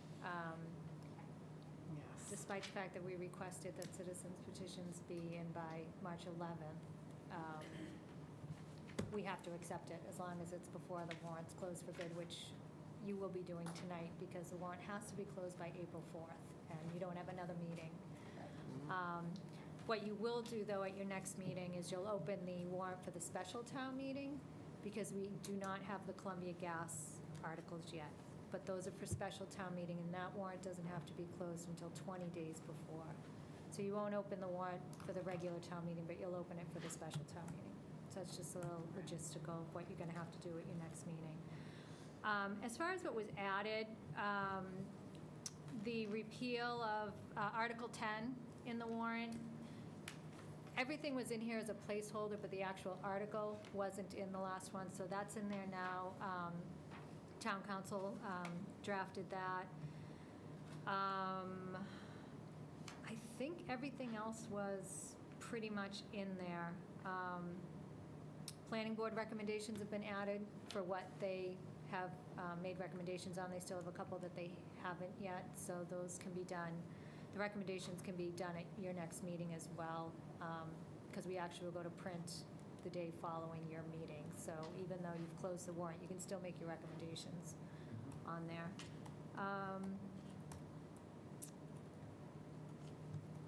And then just the citizens petitions. Everything else was pretty much in there. So just a point on Article 10. The reason that we included this is because we can't do this anyway because of civil service, right? So it's kind of a moot point to have in there. It's basically housekeeping. Yeah. Yeah, it's really like a housekeeping. Actually, and the one thing that we did do is on the Stevens Estate articles, we merged them from 3 articles into 2 because it made more sense. So one article is transferring the majority, the 150. We're waiting for the plan. I think it might be 153 acres, but we'll make sure that we get that amount right. But it's 150 acres. That's being transferred to the Care and Custody Conservation Commission so that nothing can happen to that land. And then that's what Article 7 will do. And then Article 8, the Board of Selectmen already has the care and custody of the rest of the land itself. What you're doing is you're transferring the use of the land. So for you to be able to sell or lease, however, whatever happens in the future. So rather than continue its use as the Board of Selectmen running an event center, you're transferring the use of the property so that you can sell it. It's a little confusing, but it's the way that the statute's written. And then the second part of that article gives the Board of Selectmen permission to sell or lease it. So you're basically saying there's no longer a municipal use and that you want permission to sell or lease the estate. That's what Article 8 does. We had those divided into 2 articles, and it wasn't reading well, and it wasn't making sense, so we combined it into one. And there's a map with this? We're waiting for it, yeah. Okay. TEC's drawing the map. They're supposed to get that to us, I believe, either the end of this week or the beginning of next week. And how were those boundaries determined? Well, it's generally what we had in the RFP, but it was basically just trying to draw the line around the estate and the buildings and the cell tower, keeping the cell tower on the town property. And the rest was all the conservation land. So if someone were to come in from the RFP and if we were to accept something, say they wanted to lease it and they wanted to open a wedding venue or something, a restaurant, we would need to work with them on access, because we still need access for the trails, being able to access it, and parking. And then, we can work on the lot lines if we want, like you were saying about the house, carving out the house, if you wanted to do something separate with that. The main concern here was being able to lock off the majority of the acreage so that it's protected, and Yep. it's with conservation, so we never have to worry about that. The remaining land, we can work with the lot lines if we have to, and bring it to the next town meeting if we ended up getting an agreement or something to that effect. Yeah, I appreciate it, because I think that you never know if that's going to be important. Somebody says, if I had another X number of feet, it's like, Exactly. I don't Yep. want to be boxed in and say, sorry. Yep. We actually had, at the last response, the company that responded actually said they didn't need all the acreage. And then we talked about, well, it might be a situation where they keep it all, but we put another driveway up to access the trails, or, additional parking, or however. So those are things that can be negotiated with any company if one should come along from the response for proposals. But we wanted to make sure that the 153 acres was protected first, and we can work out the details depending on what the board decides to do, if they want to sell and lease it, or, and what their response is to the request for proposals. Okay, Yes. good, Just perfect. a question on the side, so do we have any limitations as to where, if we were to sell it or the leased money, where fund that would go into, or most likely just go into the general fund? The receipts for the sale of it would go to the general. General fund, or a lease, same thing? Yep. The leased, like 99-year lease or whatever it would be. It would be a revenue source for the general fund. Just one other quick question. Could it be directed into a different type of fund? Or something for us to think about? Okay. Yeah, I'm sorry to. We could think about that, but. Okay. With respect to Article 6, are we talking about the articles individually? or Yeah, we- well, so I was going to say, should we accept the warrant, and then, because we have another then do item your to do our recommendations. recommendations, Yep. so I guess we could, I guess I want to make sure everyone's accepts all the items that are there, and then we'll talk about our opinions on them, whether we, what we vote later. Okay, so, The only thing that will be added to this, so you might want to make the motion that you accept it with the citizens petition that was filed today. right. That's not in here. I move that the Board of Selectmen accept the 2019 annual town meeting warrant as presented, with the addition of the citizen petition submitted today, March 25th, 2019. I'll second. All in favor? Any opposed? Motion passes. Can I hear a motion to close the warrant? Chair moves that the Board of Selectmen close the 2019 annual town meeting warrant. Second. All in favor? Aye. Any opposed? Motion passes unanimously. Okay, so now we will go to our recommendations. Oh, jeez, okay. I'm just moving to the first one. You can take them in bunches if you want. I was going to say, Yeah. can we? Yeah. Yep. Advise me. So if you want to do the first, typically at town meeting, we take the first 5 articles together anyway. You can do that. If you can take as many together as you want, just tell me the numbers and what your action is. How about just the general articles, because they, You can do that 1 through 10? if- Let me just look at the I'd like to discuss Article 6. I'd like to know where that Okay. came from. fair enough. And why we, who's recommending and doubling of the fines. Madam Chair, I move favorable action for Articles 1 through 5 of the town meeting warrant. Second. All in favor? Aye. Any opposed? Motion passes unanimously. All right, Article 6, amend the general bylaw, animal control law. Does someone have an overview of that? What, Sorry, I'm trying to get you to had a question on? What were you concerned Who about? proposed it? Where did it come from? Why? Why?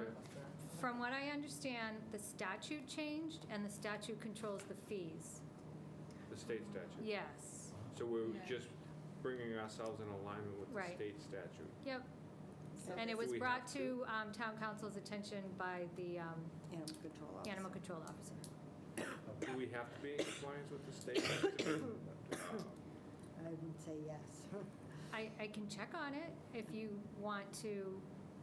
Why would we not want to be? You think those are I don't know, I'm just egregious? wondering, why would, we're doubling on, It if we are. It is quite an increase, Yeah, there's if no question. we're required to be in compliance with the state, that's one thing, but if we're just doing it to be in alignment with the state, I don't know. I'm just questioning why.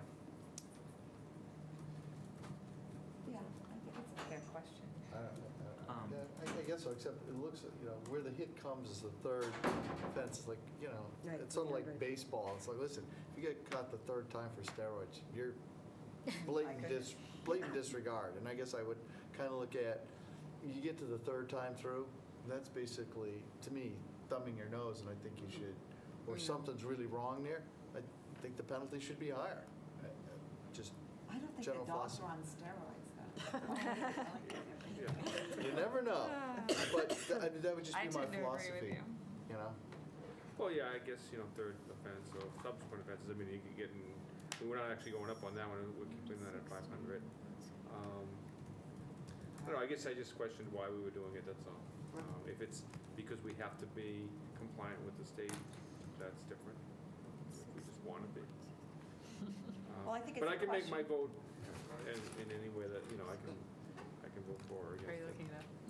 I'm sure the question will come up at town meeting, though, why is this happening? So we kind of have to know do we have to do this or not? But If you want, you can skip it because you have other recommendations that you have to make at your next meeting. And in the meantime, I can find out from town council. Okay. Fair Because I wasn't involved in the Fair drafting enough. of it or I think anything. that's a good decision. We will Appreciate skip that, it for Laurie. now. Thank you.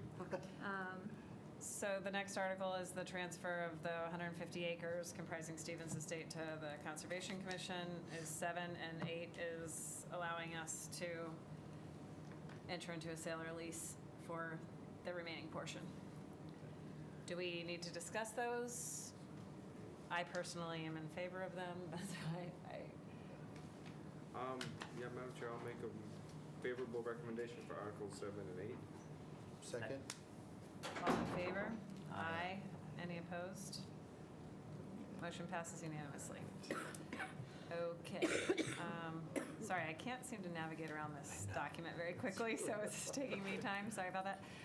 Okay. Article 9, amend the general bylaw, fees and charges, town clerk fees.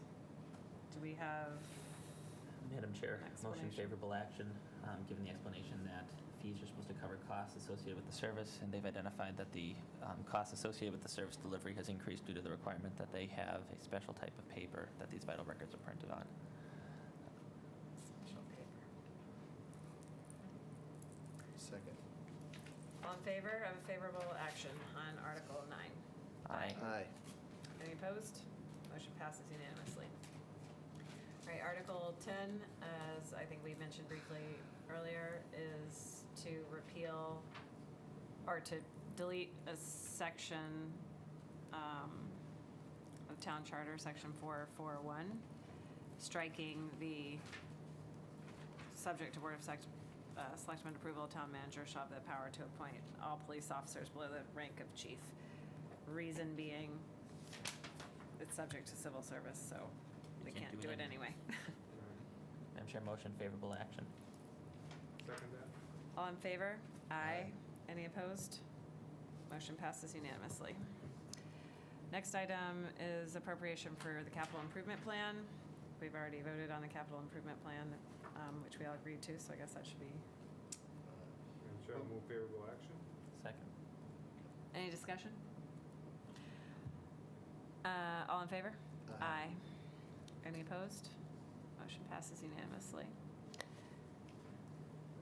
Next item is the report from the CPC. I would suggest we skip that since we didn't hear from just John Simons. We will hopefully be able to make a recommendation on that in our next meeting.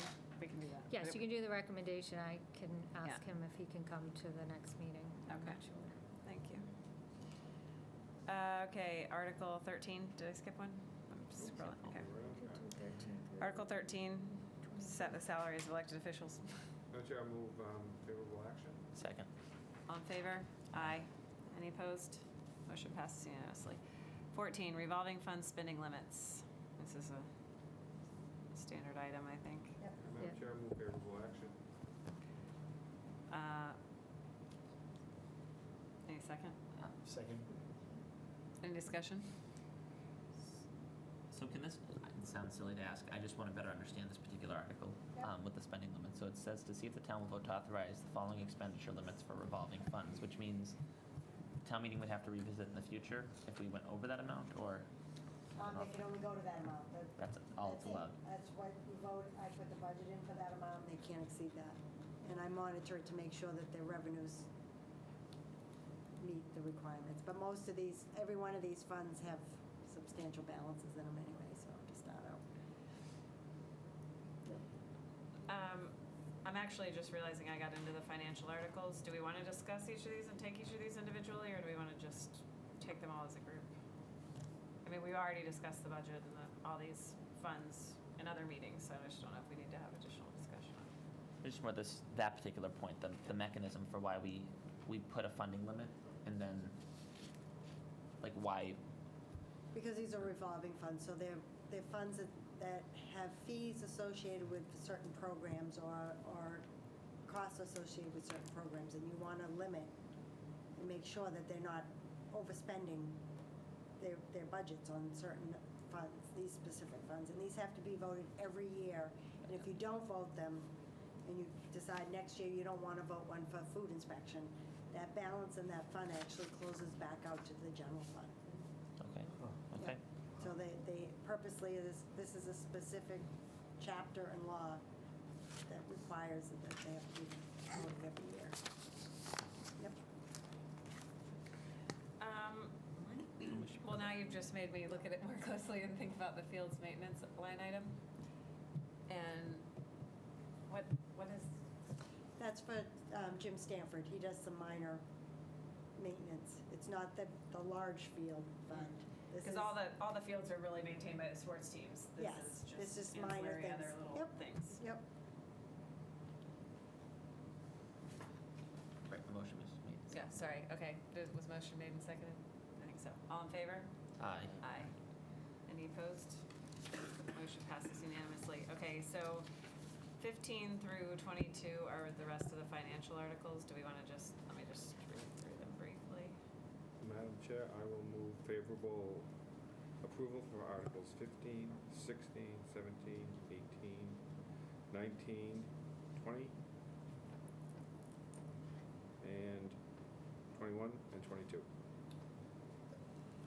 Second. The OPEB allocation, have we finalized that that's the number we? The 1.2. Yep. So you seconded? So motion made and seconded. Do we want to discuss? No, it's fine. We're good. We're good. Okay. All in favor? Any other discussion? No. All in favor? Aye. Any opposed? Motion passes unanimously. All right, citizen petitions. We heard earlier from Paul Jacques about the age exemption. Any?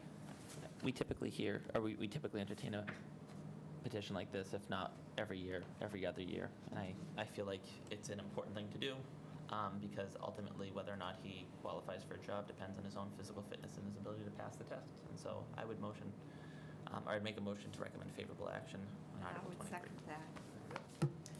I agree. Any further discussion? All right, all in favor? Aye. Any opposed? Motion passes unanimously. All right, next citizen petition is the acceptance of public way. Did we? That was not on tonight because they have to come before the board to accept the layout, and they're not ready yet. So, Will they be, can they still do it in time for town? Or does that's this have up to to be- them. So they know the timetable, and they're going to try to get on. You actually have to have a public hearing for the street layout, so that would have to happen at your next meeting. You'll vote on whether you approve the street layout, and then their second step to the process is to go to town meeting. So that's why I gave them the option of coming, but it didn't really make sense since they had to come here for the public meeting anyway, and you couldn't really make a recommendation until you accepted the street layout, so. Okay, so we'll just Skip wait that on that one. Yep.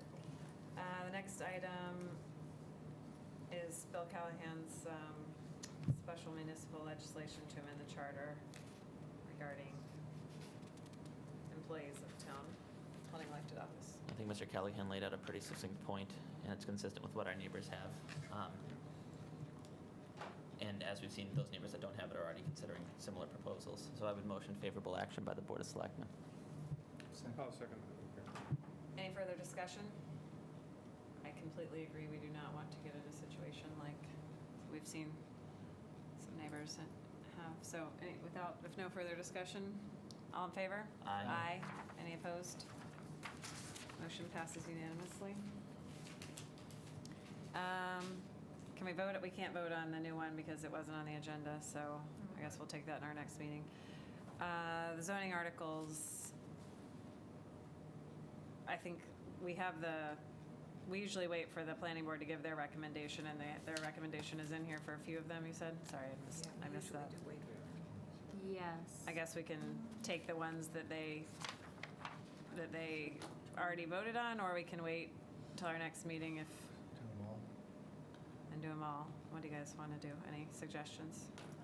I would be comfortable if we're going to visit those portions anyways of doing them all, although it really is at the next leisure of the meeting. board. Yeah, Yeah, I agree. only because Yeah. just considering that we're after. We might Right, even have 'cause we're late. Simon's here to ask questions of too. Yeah, exactly. We might actually get. Okay. We'll wait on those then. Sorry, scrolling. I know, it's just so many pages. Okay. The warrant for special town meeting. So transfer funds from special education stabilization fund to the school department, that's like a standard item, right? Madam Chair, I'll move favorable action. Second. All in favor? Aye. So Oh, are we allowed to weigh in on the special town meeting portions? Mm-hmm. Okay. I know that we can, I just meant in the context of the agenda, where, We're allowed to do it. Yes, the warrant for both town meetings is on the agenda. that's, and it's part of the warrant, it's Yeah, not it's about part the of the specific. Yeah, you're right. So, yeah, that's just a normal thing that we do because we don't know what the special education costs are going to be, right? So we do that at the, That's covering this year's special education. Right. So I'm sorry, you said all these things and I interrupted. so, all in favor? Aye. Aye. Any opposed? Motion passes. And I'm scrolling, so can someone tell me what the next one is? Article 2 is to say, I think there's a Oh, wording yeah. issue here. To see if the town will vote to transfer a sum of $250,000 from the school department budget. So we're going from or to. So that's when we collect the Medicaid reimbursements and provide them to the school for the curriculum revolving fund, right? It's from free.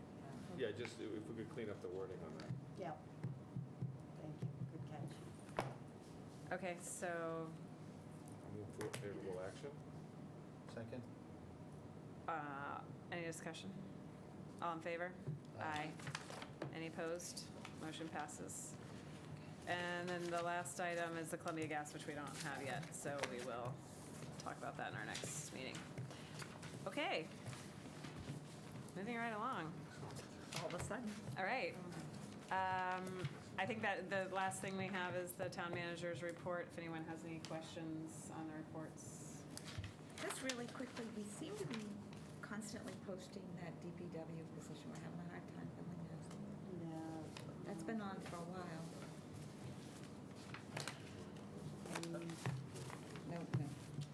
No information. Maybe it's sometime we could have Jim Stanton kind of tell us why we're having such a hard time, or what we could do to. I don't know if they, I mean, I'm not suggesting it's the fault of DPW, but maybe there's no, some it other could be thing the we could. qualifications, they might not require, they might not have the specific license, Or maybe you might have to pay more, could be.